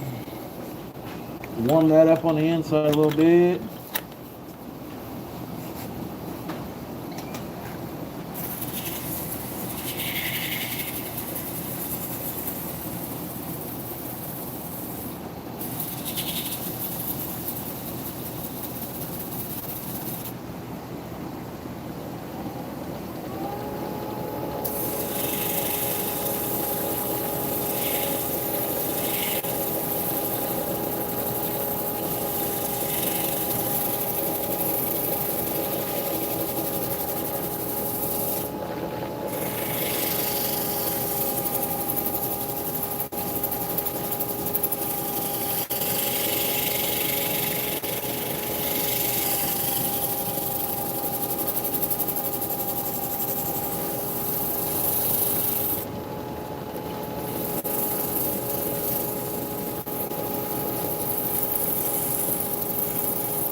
You're good.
Okay, and we gotta get some more love air in the middle.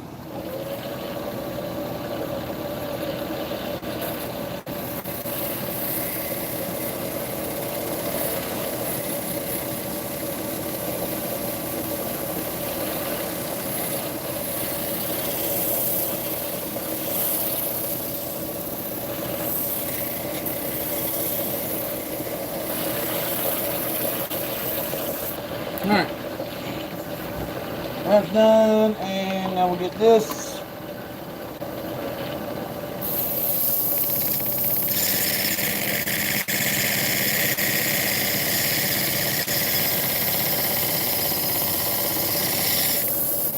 Good night, man.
Shit, they're gonna put that much on there. Oh well.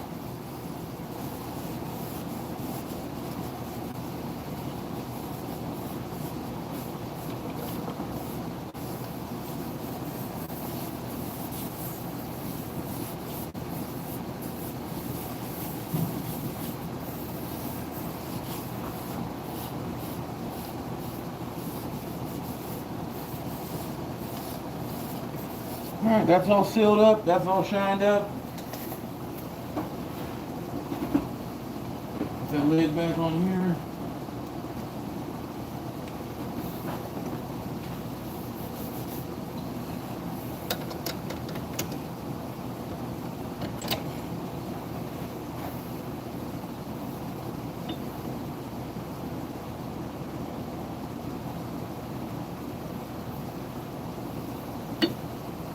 If it's yellow that's on it, what the hell do you say?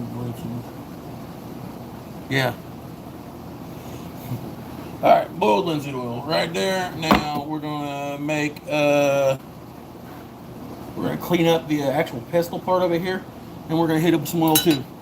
So stick around for just a second.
so there's that. Oh shit, I only got like 47 people in here now. Cool. I fucked that all up, didn't I?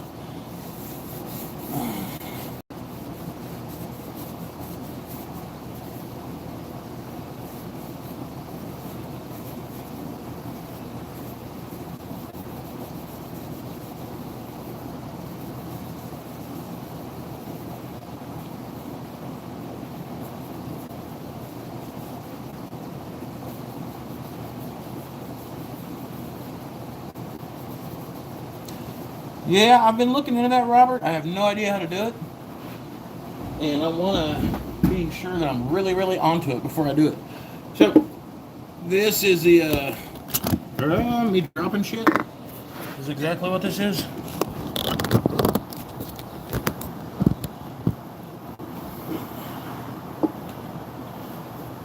It's your mortar,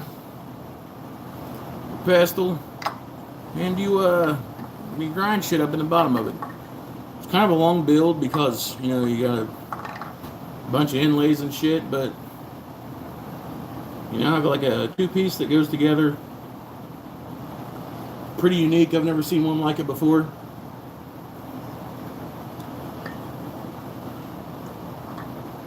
Everclear and BLO. Boiled linseed oil. Oh, okay. But yeah, wax the inside of it, all that cool stuff. Had a few people asking me to do one of these for a while, and honestly, I mean, even if you don't use it, it still looks pretty fucking cool. I like it. If you give me a second here, get a drink, hit my vape real quick. I'm gonna pull out the pin mandrel. I got a bunch of antler up here that I've tapped up, already got drilled. I gotta throw some inserts in it. We're gonna turn some stuff like that. I got a kid at school that's asking me for a antler pin, and then I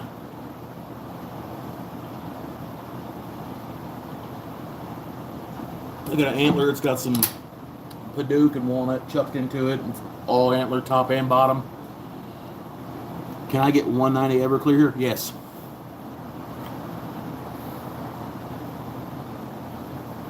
And I still didn't make the damn carry out last night. We've got 33 people in here right now. I think that's the lowest number I've seen on here since I went live with hand tools. Oh well. BW wood turning is live.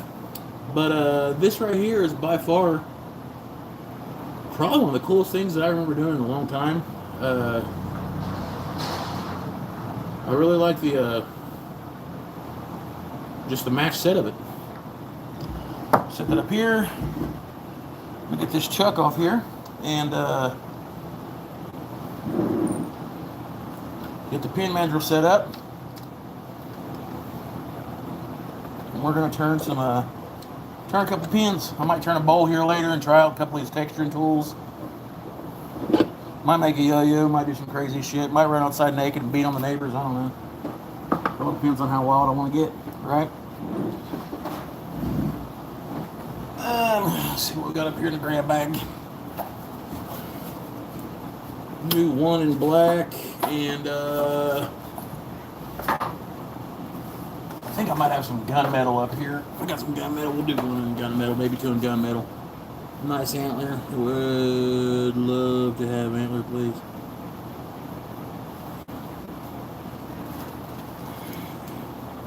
Yeah, I got some gunmetal. Maybe I got a stainless. Oh, there's another gunmetal. I'm gonna make two gunmetals.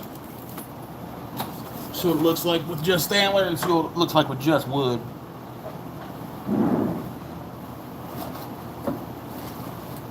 Get up my way, Jiggy boy. Alright, there's this. Come here, you son of a bitch. Get in there. You too, Billy. Wrong way.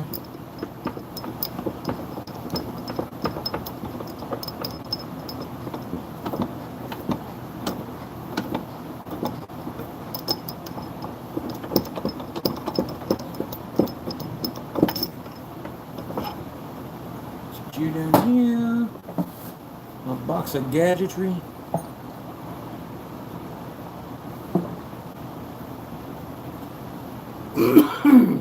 There we go. All right.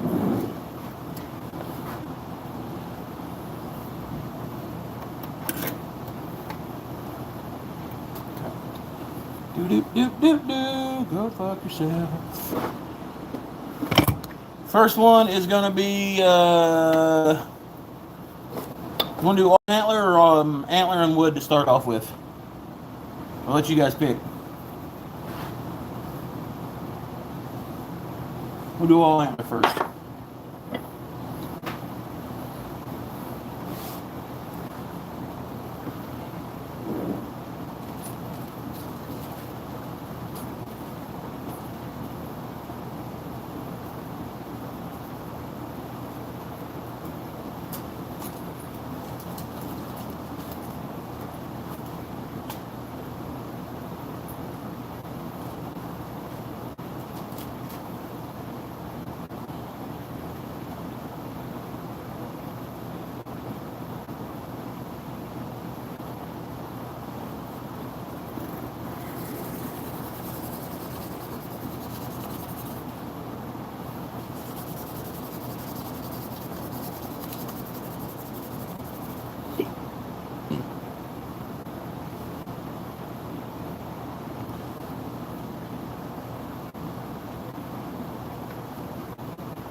Alright.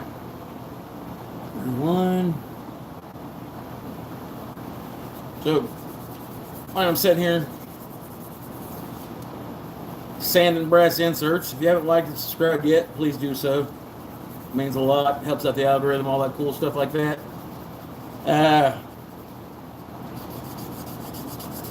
Sunday Spunday. We do this every Sunday. I'd also like to give a little bit of a shout out to my sponsors. We've got several. You can find them in the descriptions. But this lathe is provided by Find by Tool. They sponsor the channel. This is the FL1221. My mods will put the link in the chat if they're in here. If not, you can find it in the description of this live. They hooked me up real well with this. Took care of me.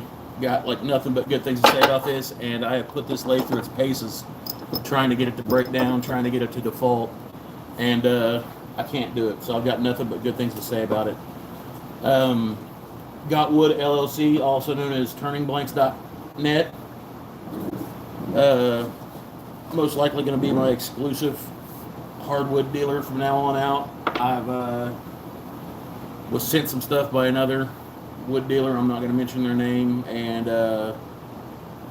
Brad at Got Wood LLC has pretty much just spoiled me. Like his stuff, the service, the way he runs the whole program, everything is just leaps and bounds beyond everybody else. So check him out. Use the code WHACKER for a discount, and I'm telling you, you will not be disappointed with any of the products you get from there. The guy's his product is phenomenal. All right, on the antler, I have found out that it is a lot easier to turn this stuff if, first off, we got enough charge up here we can raise this bad boy back up and get up here to the top.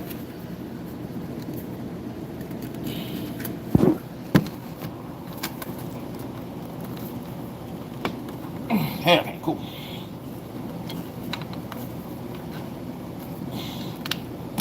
You son of a bitch, work with me. There we go. Now, antler, sorry about that. I have found out it is way easier to turn antler if you just turn antler one piece at a time. That way you don't put too much stress on your mandrel. You don't put too much stress on the piece of antler itself, and you can actually get it tight enough to where it needs to be without crushing on the side of it. So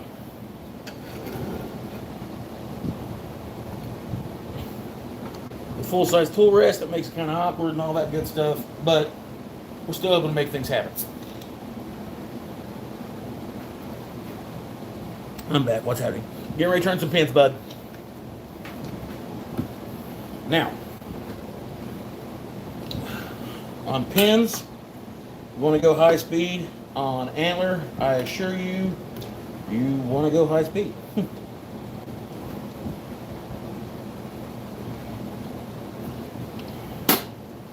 No, I'm not being making fool. I just happened to order a bunch of the fancy boxes they go into because Moyock and Mike Wilson, they're assholes.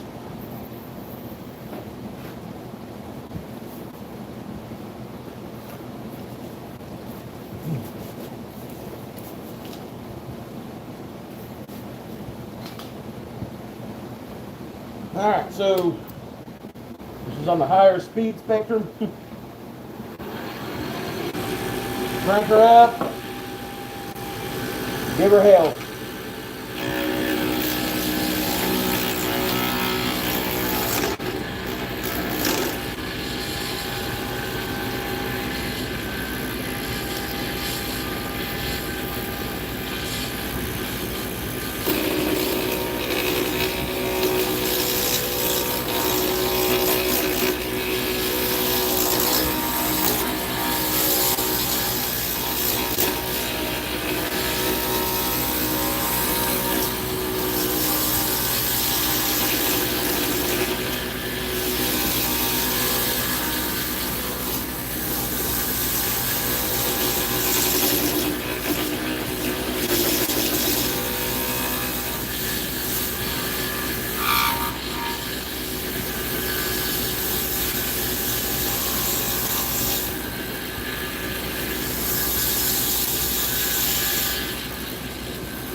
Now, a few of the things that I have found out when turning antler, and I think that I've turned quite a bit of antler here in the past 2 weeks, that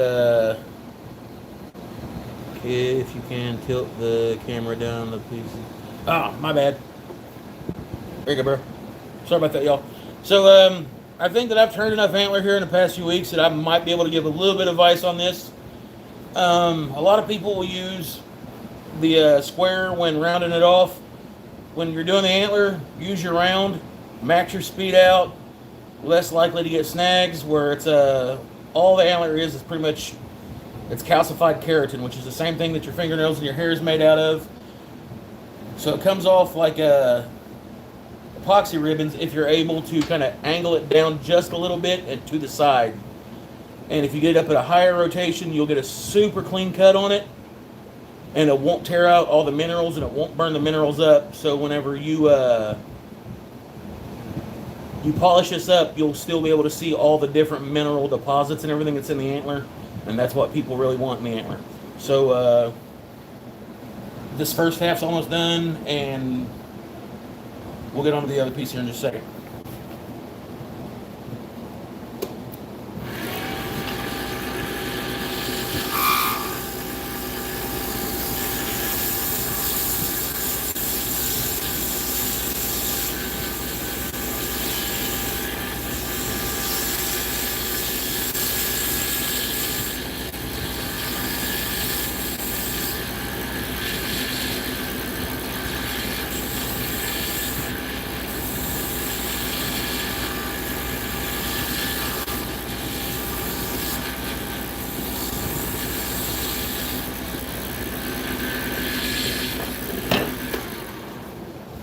One thing I like doing with antler is whenever I turn it, I like to give it like curves and stuff, because where it is so solid and it's not grainy, you can get almost like an ivory finish with it.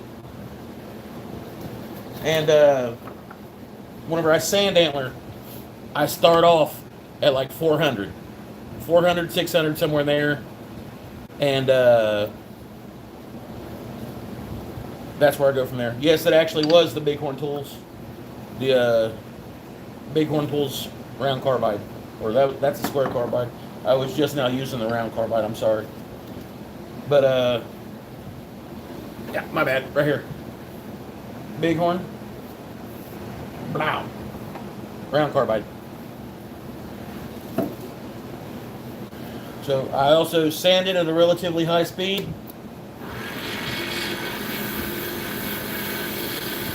Starting off at 6, 800 grit.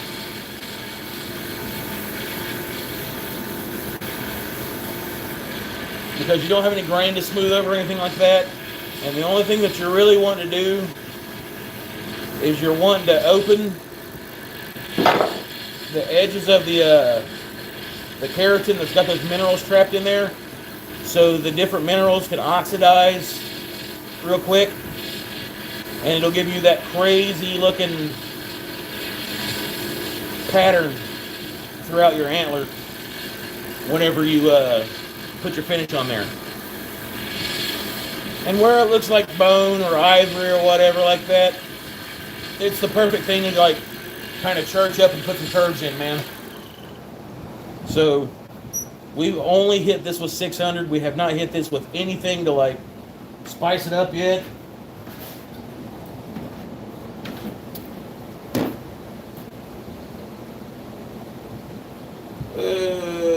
Where did I find Blizzy at?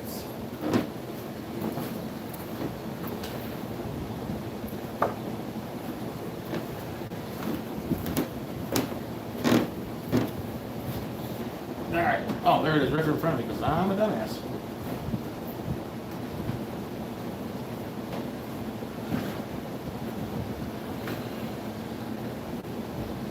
Okay. Need a paper towel. A clean paper towel for bone. Good God, don't get wood shaving stuck to this. Can you guys see the piece okay? I can't really see what the chat's doing on my end. When I tried to wet sand it, it got kind of I know this is gonna sound disgusting, but you know how you get like out of the bathtub or out of the shower and like your fingernails and your toenails get like kind of gunky, like rubbery? Almost the same thing, dude.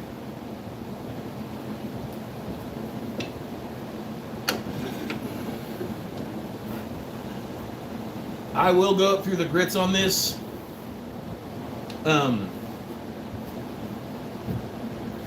I've got up to 3,000 right here. The next one we're going to hit it with is the 1,000, 1,500, 2,000, 25, 3 grand. But bone is definitely one of the ones that I like putting the thin CA on because it does some cool stuff with the grain. Not grain, but minerals.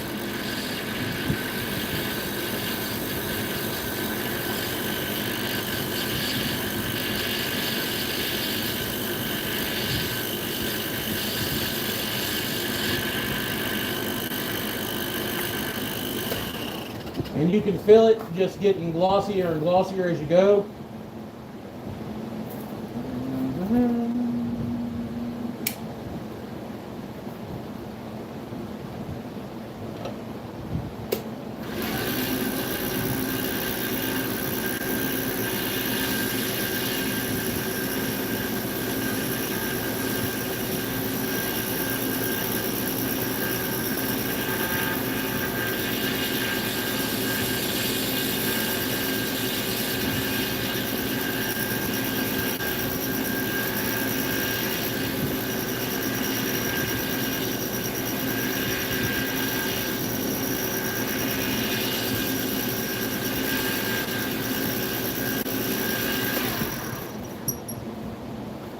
Now this already has a shine on it before we've even got past the 2,000 mark yet. But we are going to go past the 2,000 mark.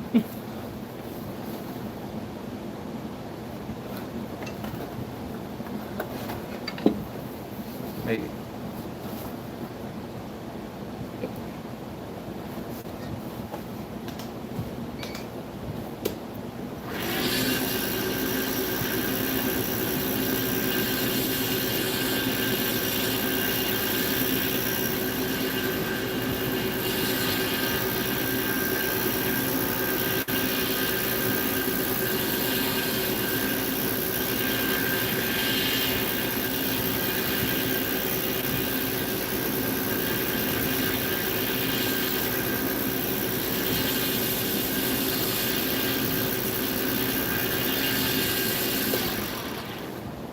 Now when I do CA on bone, I don't do any more than, like, if it's just bone alone, I do 2, maybe 3 coats. Just enough to seal up any kind of the open ends where it has the mineral deposits in there. We're going to turn the speed down a little bit. Put the lathe back in a forward motion.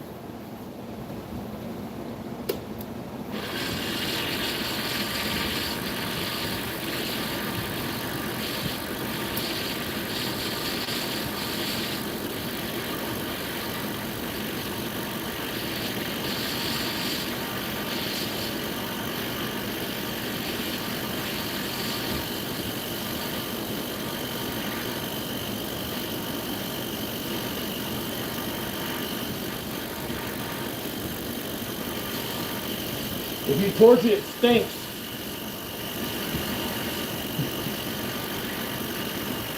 Alright, that's dry. Dry to the touch.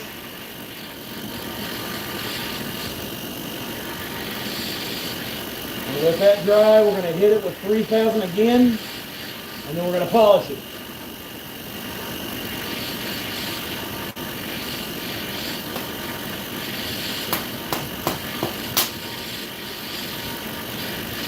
Dry. We're not going to dig into this. We're just going to give it a once over.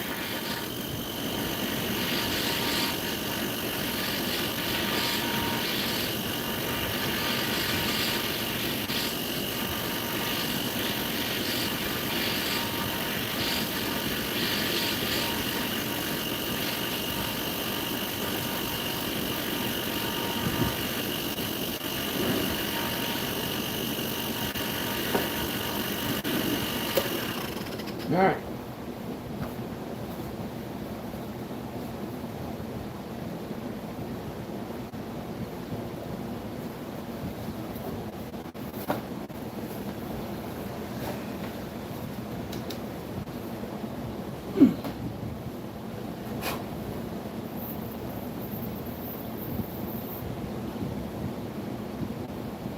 And that is glassy. So to bring it back up and really make everything in there pop, shine, and like look cool, we're going to take not the same piece of 3000 that we used earlier. We're going to take a clean piece or one that's dedicated just towards wax.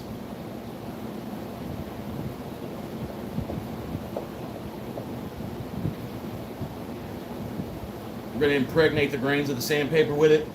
Turn the speed down real low and sexy like. Turn it on. And just wax that in there real good. You'll start to see the wax build up in streaks. It's kind of what you want.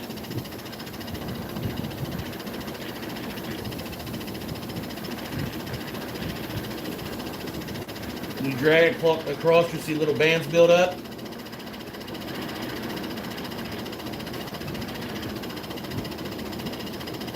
Clean towel. Turn it to mock Jesus and buff it.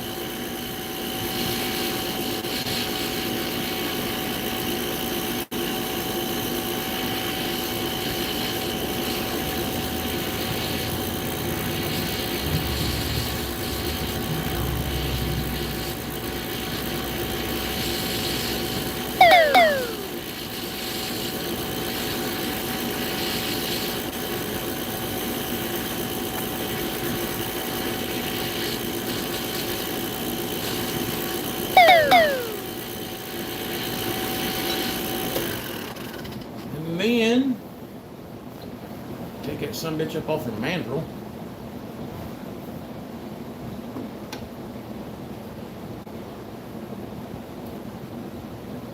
Set that there for a second.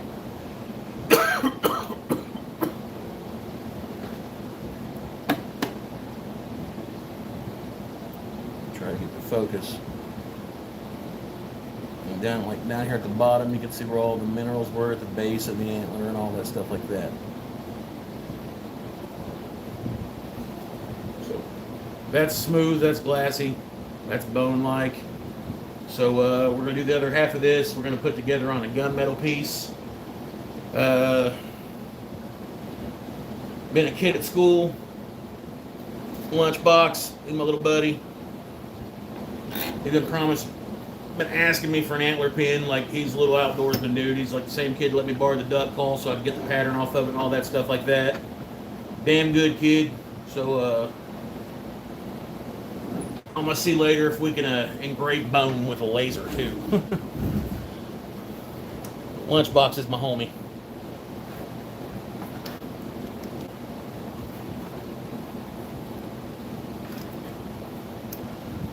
Here's the other half of it. These are both off the same kind. I know it sounds stupid, but in the long run it kind of makes sense, especially on stuff like antler and bone and horn. I try to keep the pieces that I use off of the same piece or the piece that was cut from the same segment. In case there is any minerals or anything like that, or mineral runs in them, I can line them up. Almost like the grain in wood. So let's knock this one out of the park real quick. As you guys can see, it takes way more time to polish it and shine it up than it does to actually cut it down. Turn it up, fire away.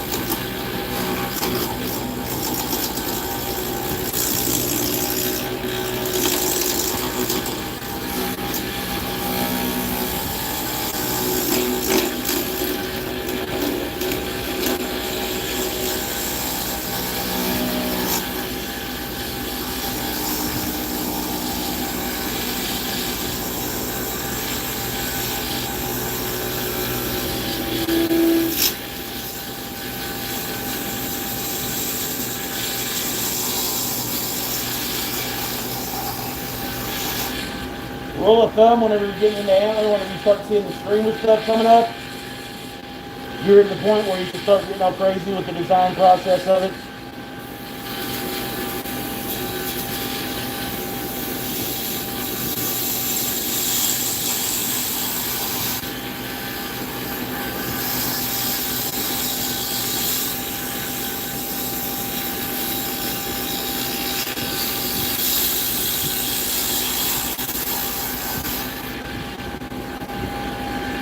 Tape it back.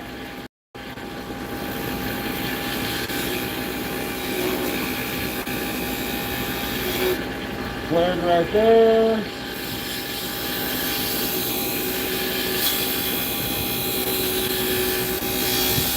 A little bit of a dimple, like a quill.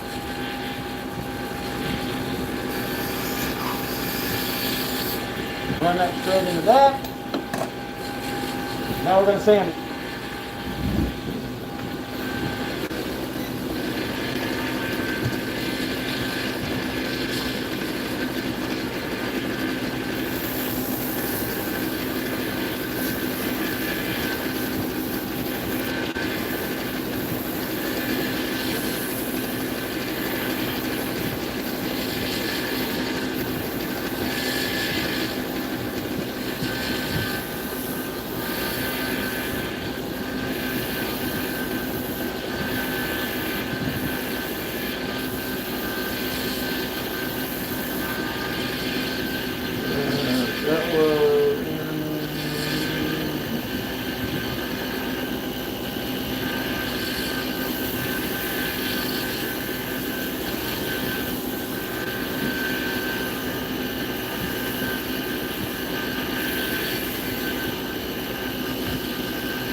Okay, so this one, for instance, the minerals in this one are absolutely beautiful.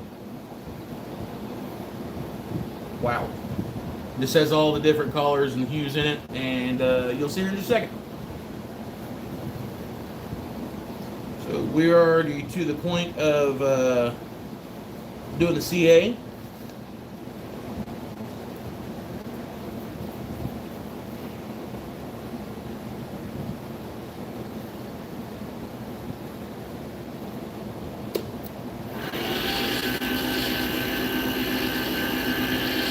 One.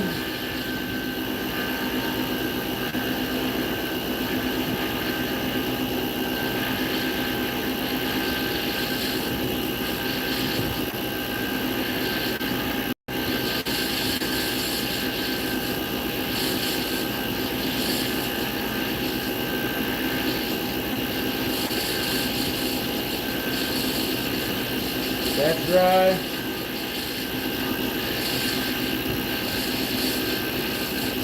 Two.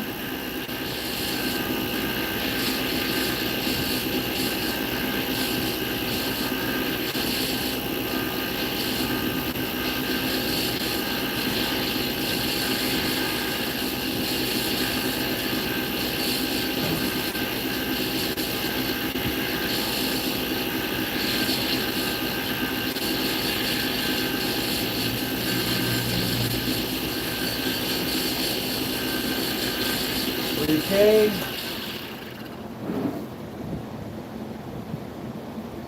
Last coat of CA goes on now.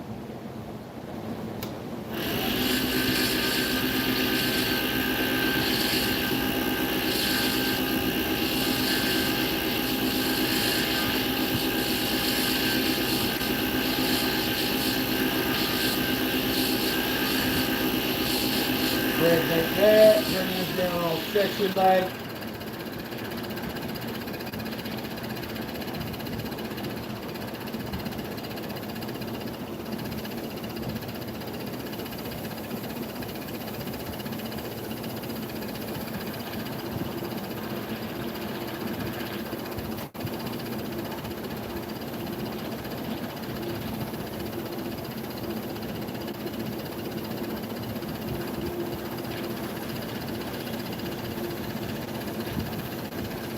Yeah, hit the like and subscribe button, man. I'm trying to hit 5,000 subscribers.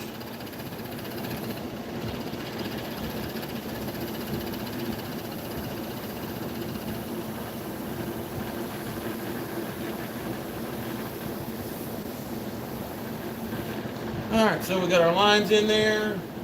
Turn this off. Okay.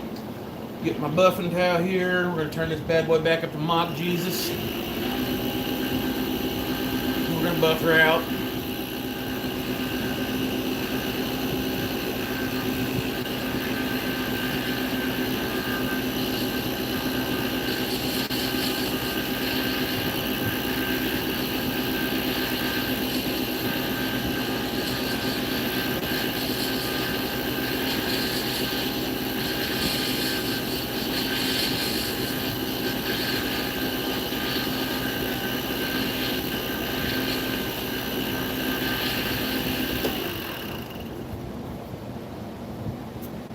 And this one has all the little, like I said,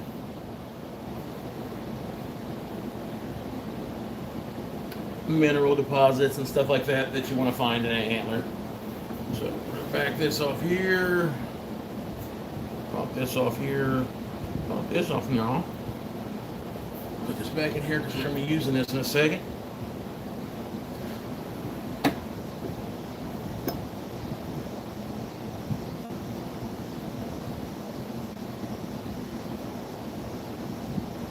Those are all inside there. So this is going to be the top portion of it, or should we make the bottom portion? I'll let you guys decide. Kind of set up to where they could play off each other.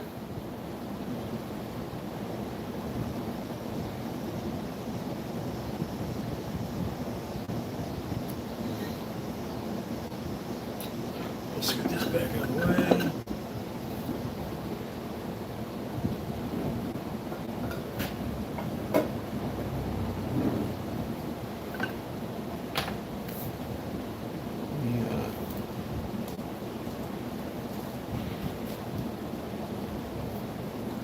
Dealer's choice. I'll run with it.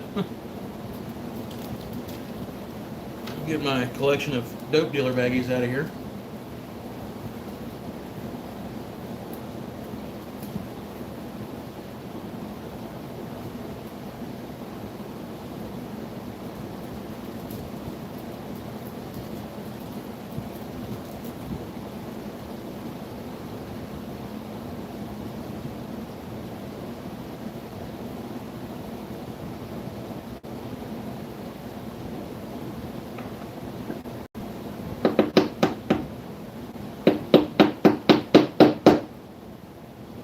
Yeah, I think that was the right way to go.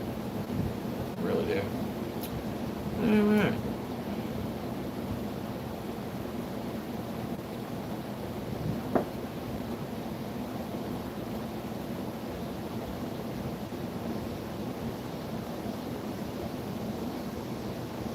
God damn, too much.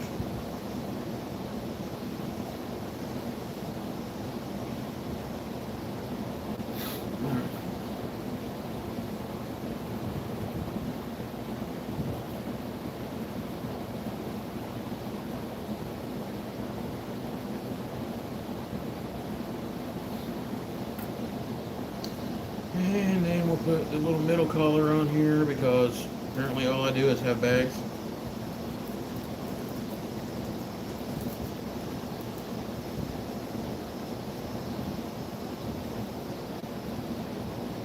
Okay.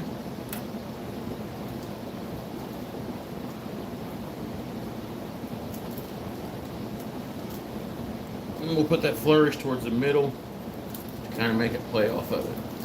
Yeah, that's what we're gonna do. Because I said so, yeah.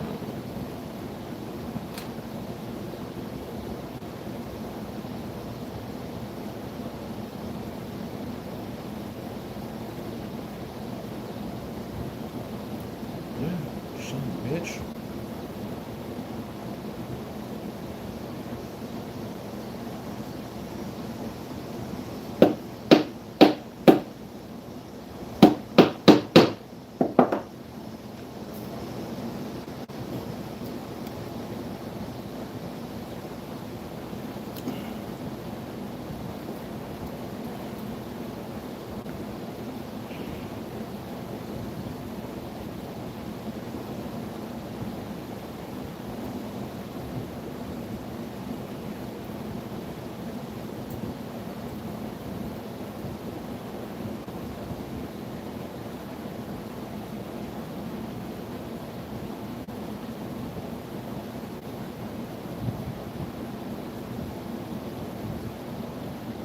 Top him.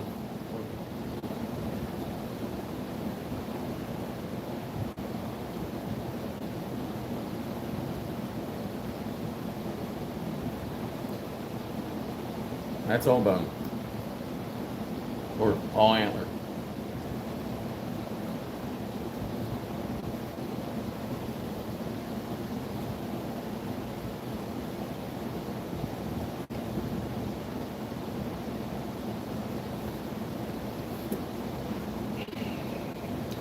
We got another one that's got some wood strapped up in it, so what the hell, let's give it a shot.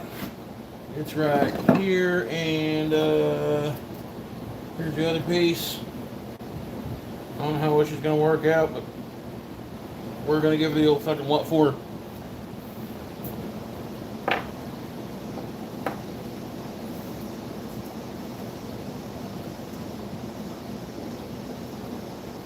Lunchbox will be happy. You better be happy. Little hellion. He my buddy.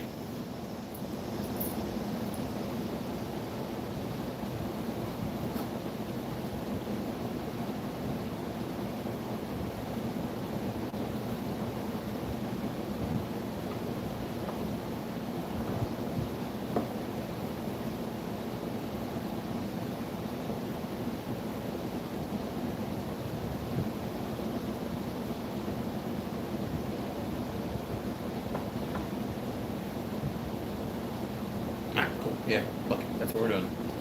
Alright. Another piece of antler up here. We're going to rotate it the speed of mock Jesus.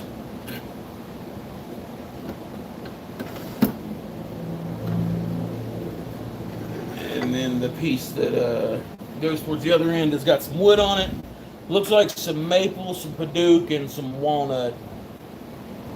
The antler on the other segment of it. Well, see how it works out. Crank this down.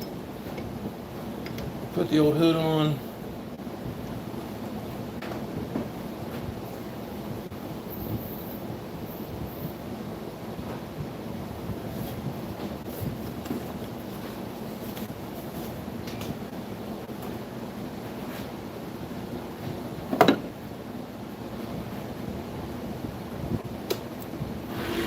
Man.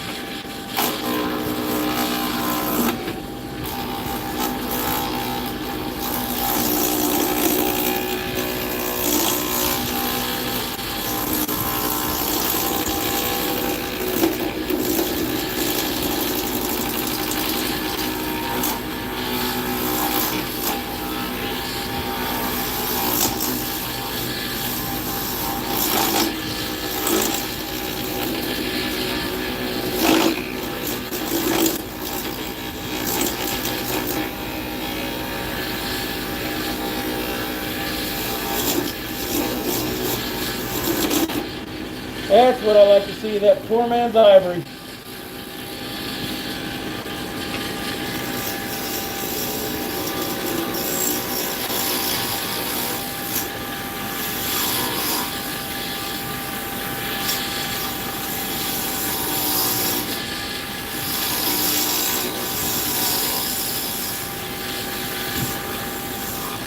This one's got some good color to it, I can already tell.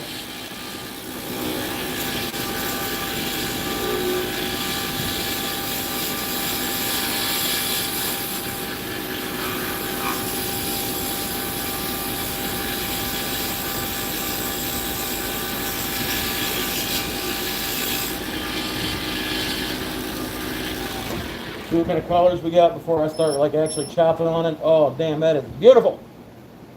Alright, so all this back here is, all that dark stuff is mineral deposit.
Here's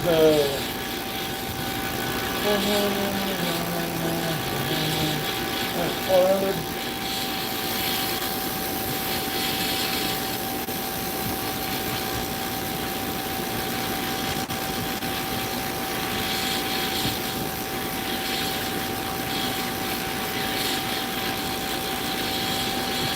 Already got shine on it. What I'm talking about. Hit it with the sticks.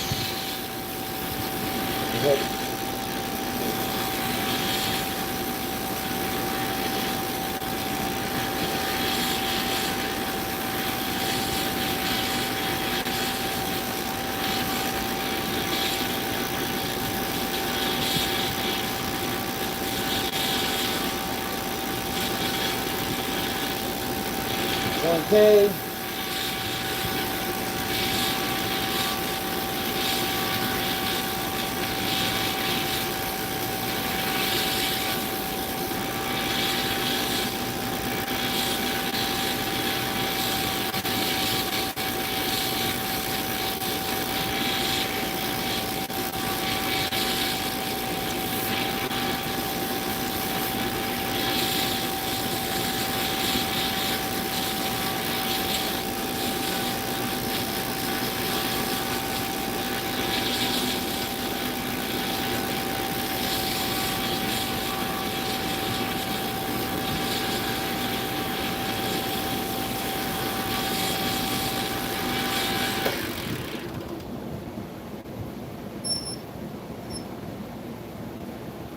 Go.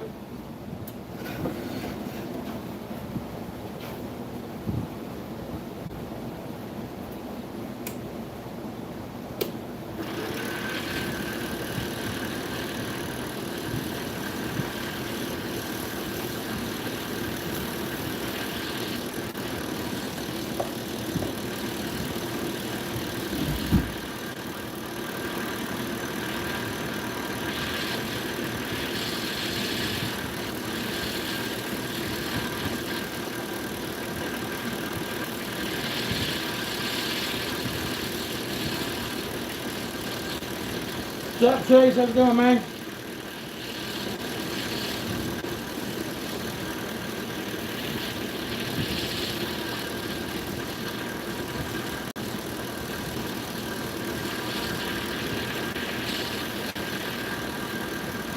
Alright. Take my 3K and hit this real quick. As soon as I make sure it's dry.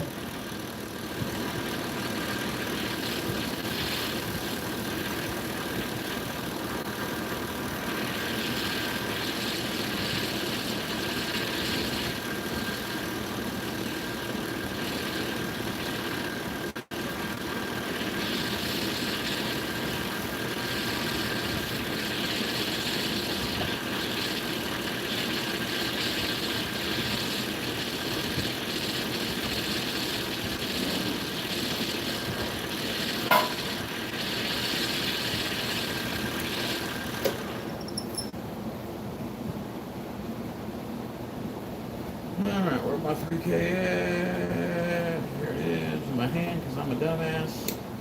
Bring this down kind of slow like. Put some wax on this heifer.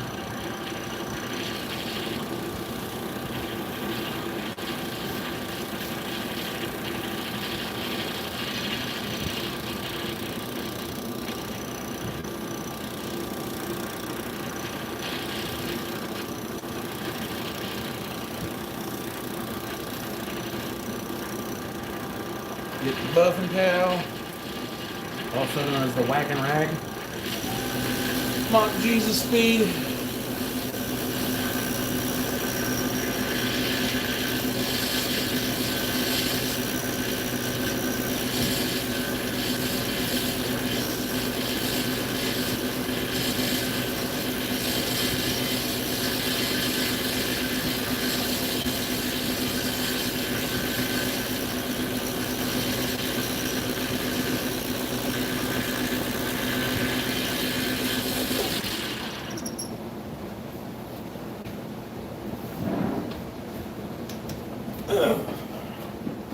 Alright, so here's the first. Let me get this off here first so I can show you guys. You guys that have just watched the last one we made.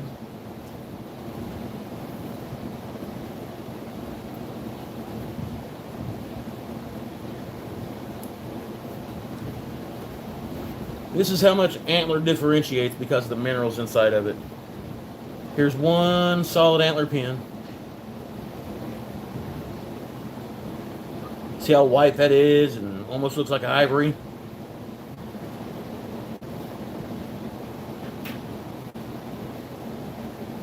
Here's another piece of antler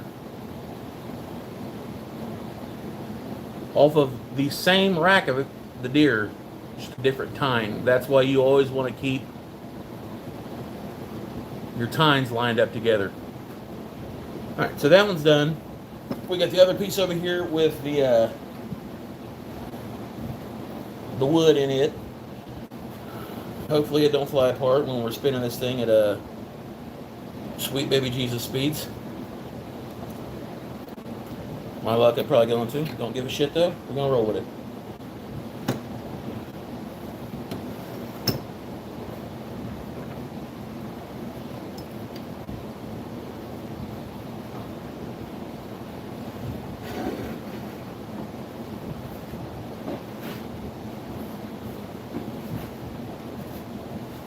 So as they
Use that one for the top piece probably.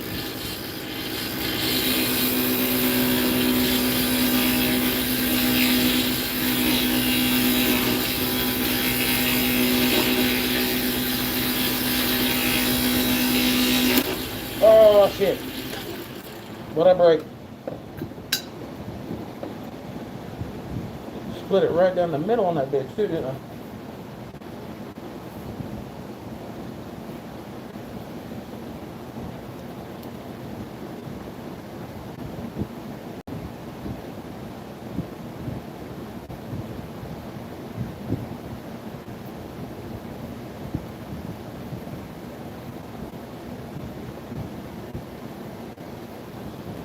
I can fix that.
Stick around, fuckers. It's getting ready to get weird.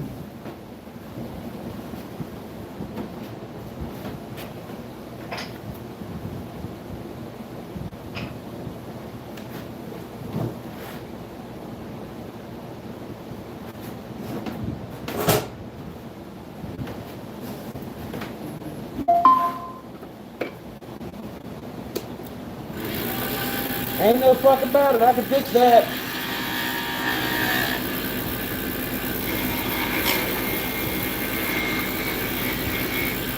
Clean that up. What kind of wood we want to patch it with? That's the only question I got.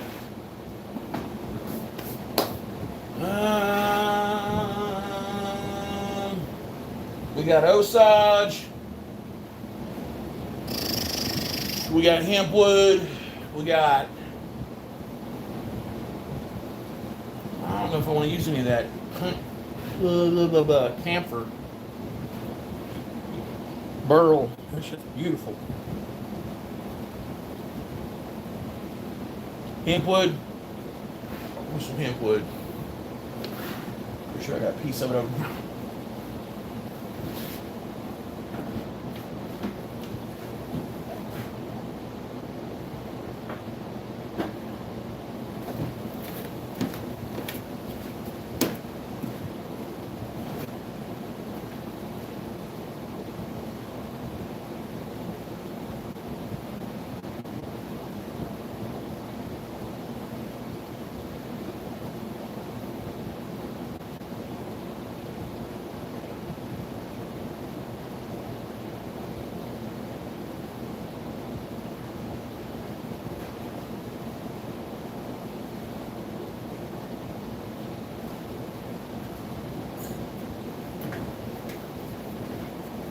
You know what? I wanted to try this forever, and I am not going to fucking lose the opportunity to do it right now. Damn it, that hemp was pretty. No, we're going to use this. We're going to use this right now.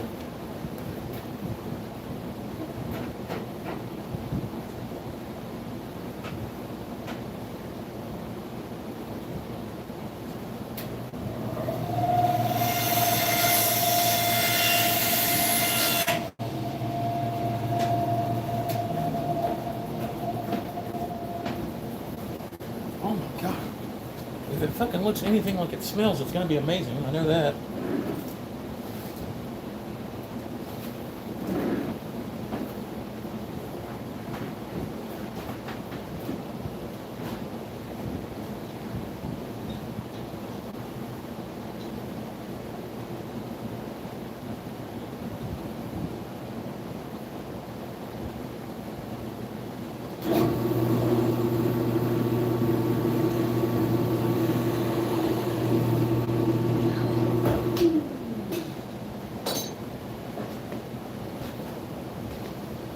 Told Brad I'd use it for something cool because he sent it to me out of his select pile. I can't think of anything cooler than like a solid fucking bone ink pen.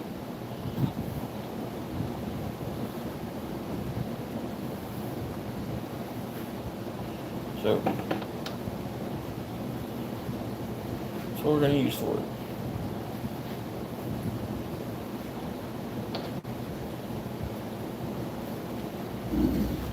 Reset this again.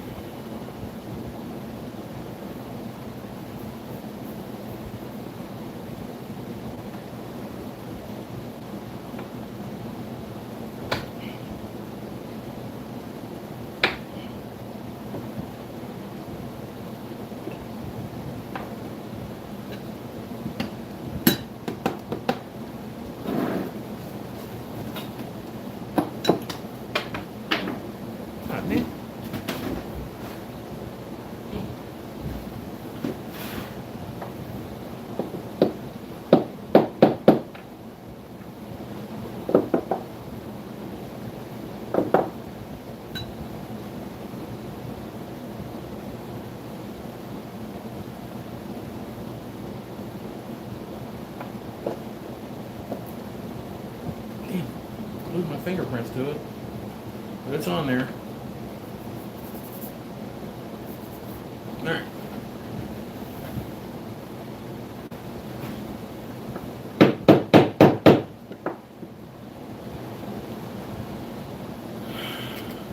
This is a piece of camphor burl, and I can't explain to you how good this stuff smells.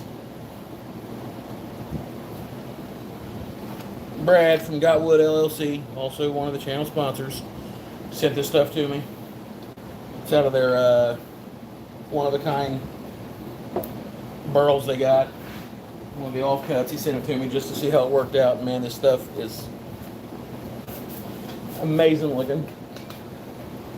I can't wait to see what it looks like once it's all shined up.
This isn't the hemp wood, this is a piece of the comfort burl.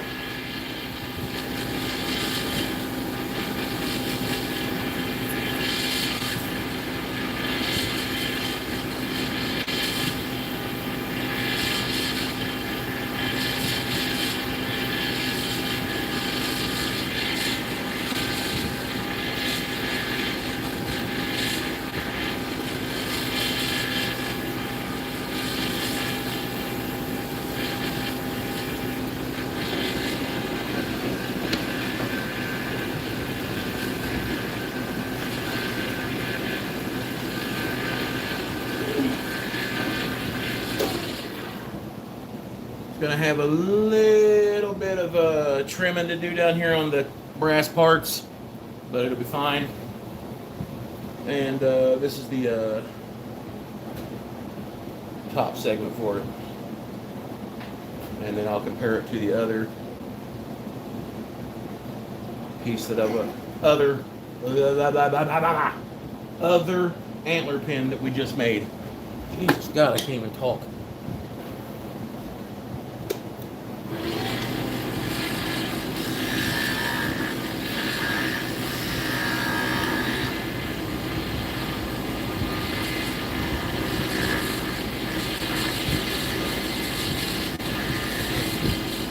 Clear out both those brass pieces, which isn't really a big deal. Might be able to do it with both of these.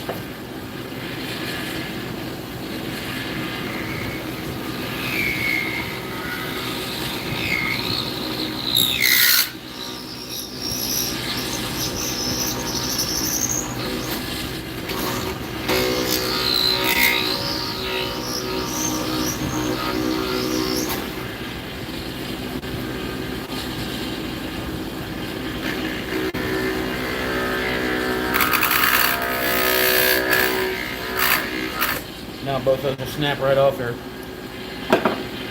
Alright. Make sure I didn't scuff that up in any way. Turn that off. We're going to give the ass into that a little bit of love because it did rub that gouge.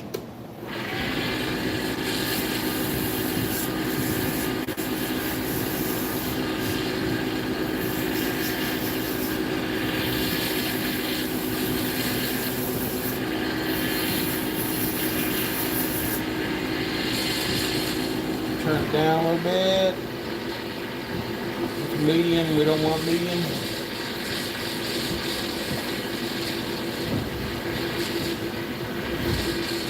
Remember on bone, we only do 3 coats at the max.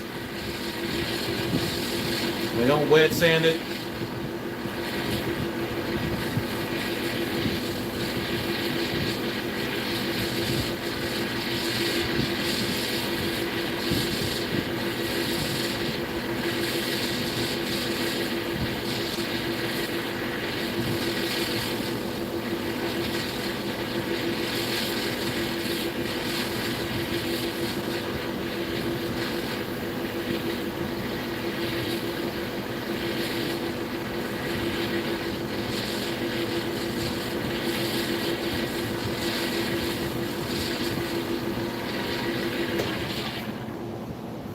See all the craziness in that burl, which is awesome.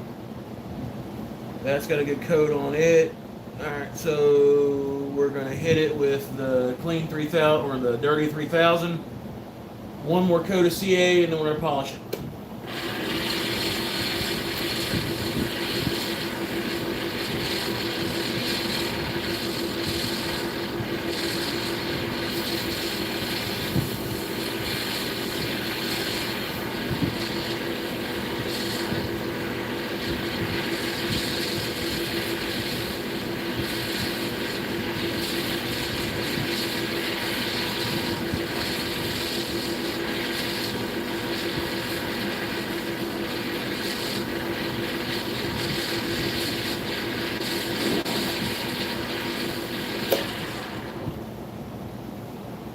Alright, that's dry. Wood looks good. Bone looks good. I'm going to turn her down real slow and sexy like. Impregnate some of this wax into the sandpaper we got here.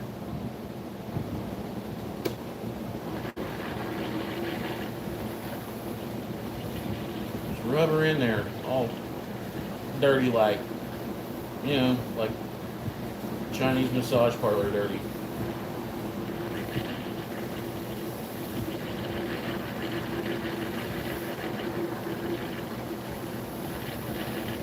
When you start getting those lines that go across your surface when you're dragging it, that pretty much means that it's saturated.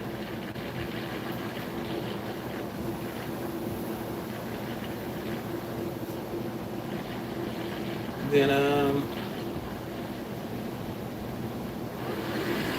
kick it back up to sweet Jesus speed and buff it.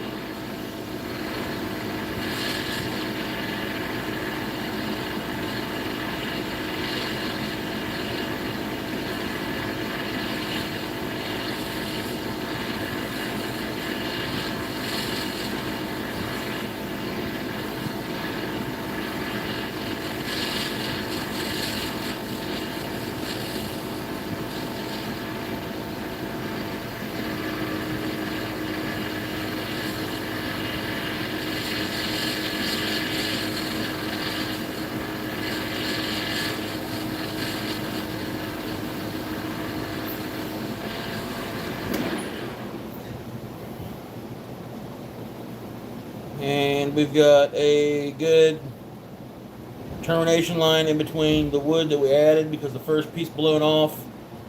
Got good showing of all the minerals and the burl. I think we're pretty good. I'll pull this out here, pop off the couple pieces of brass tubing we got in here from where we had to do some emergency surgery on this bitch. And put a pin together.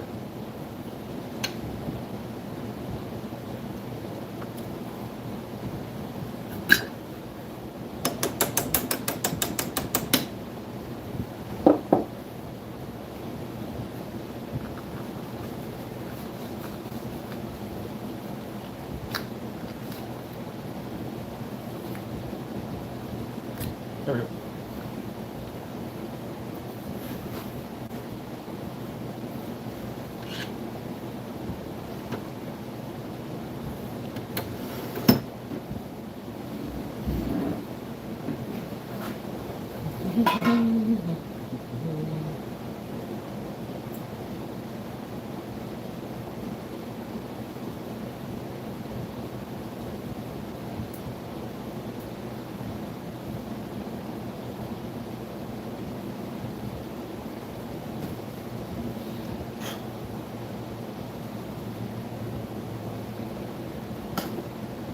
Alright. So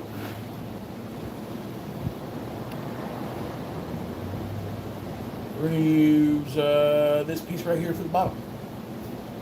Down where the nib goes.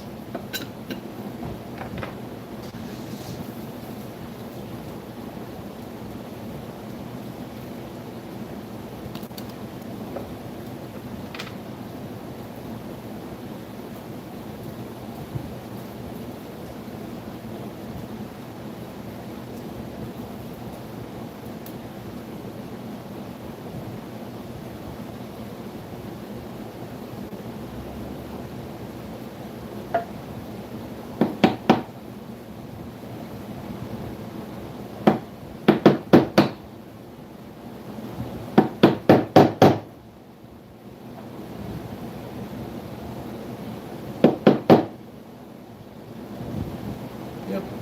Okay.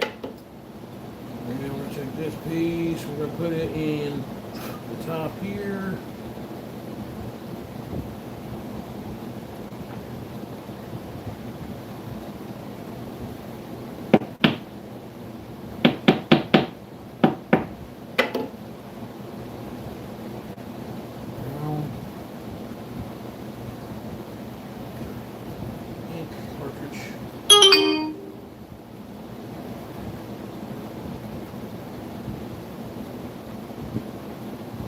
And we're going to take our centerpiece here. If there was just an easier way for them to ship these and put them in these damn baggies, dude.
Damn it.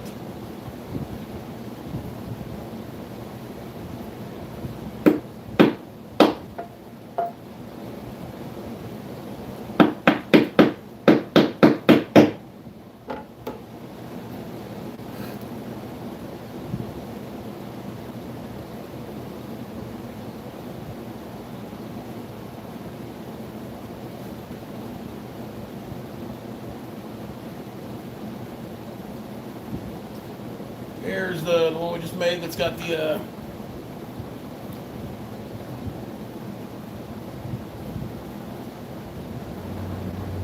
burl tip.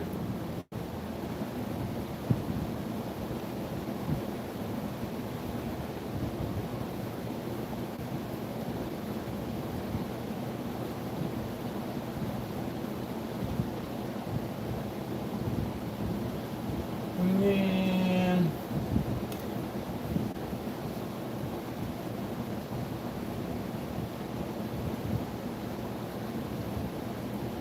there's the other one.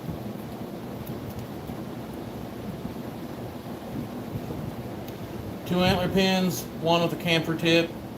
Camphor, I believe, is the way you pronounce it. I don't know for sure. But, yeah. Other than that, Sunday, I'm going to go in the house, kick it with my kids and my wife before she goes to work, all that cool stuff. We've been at it for 3 hours and 47 minutes. I think that's plenty long enough. This is the Whacking Shack. I do this every Sunday. It's called Sunday Spunday. I'd like to thank all my sponsors. They're in the description below. Admins or moderators have got them, stuff like that. Find by, my shit just reset for some reason. I have no idea why. Find by tool for sending the lathe. The FL, I keep wanting to say FJ, and I don't know why. FL 1221.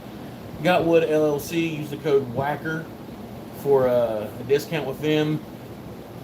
Check the description down here for a list of all my affiliate codes, stuff like that. Other than that, peace. God bless. Love y'all. I'm out.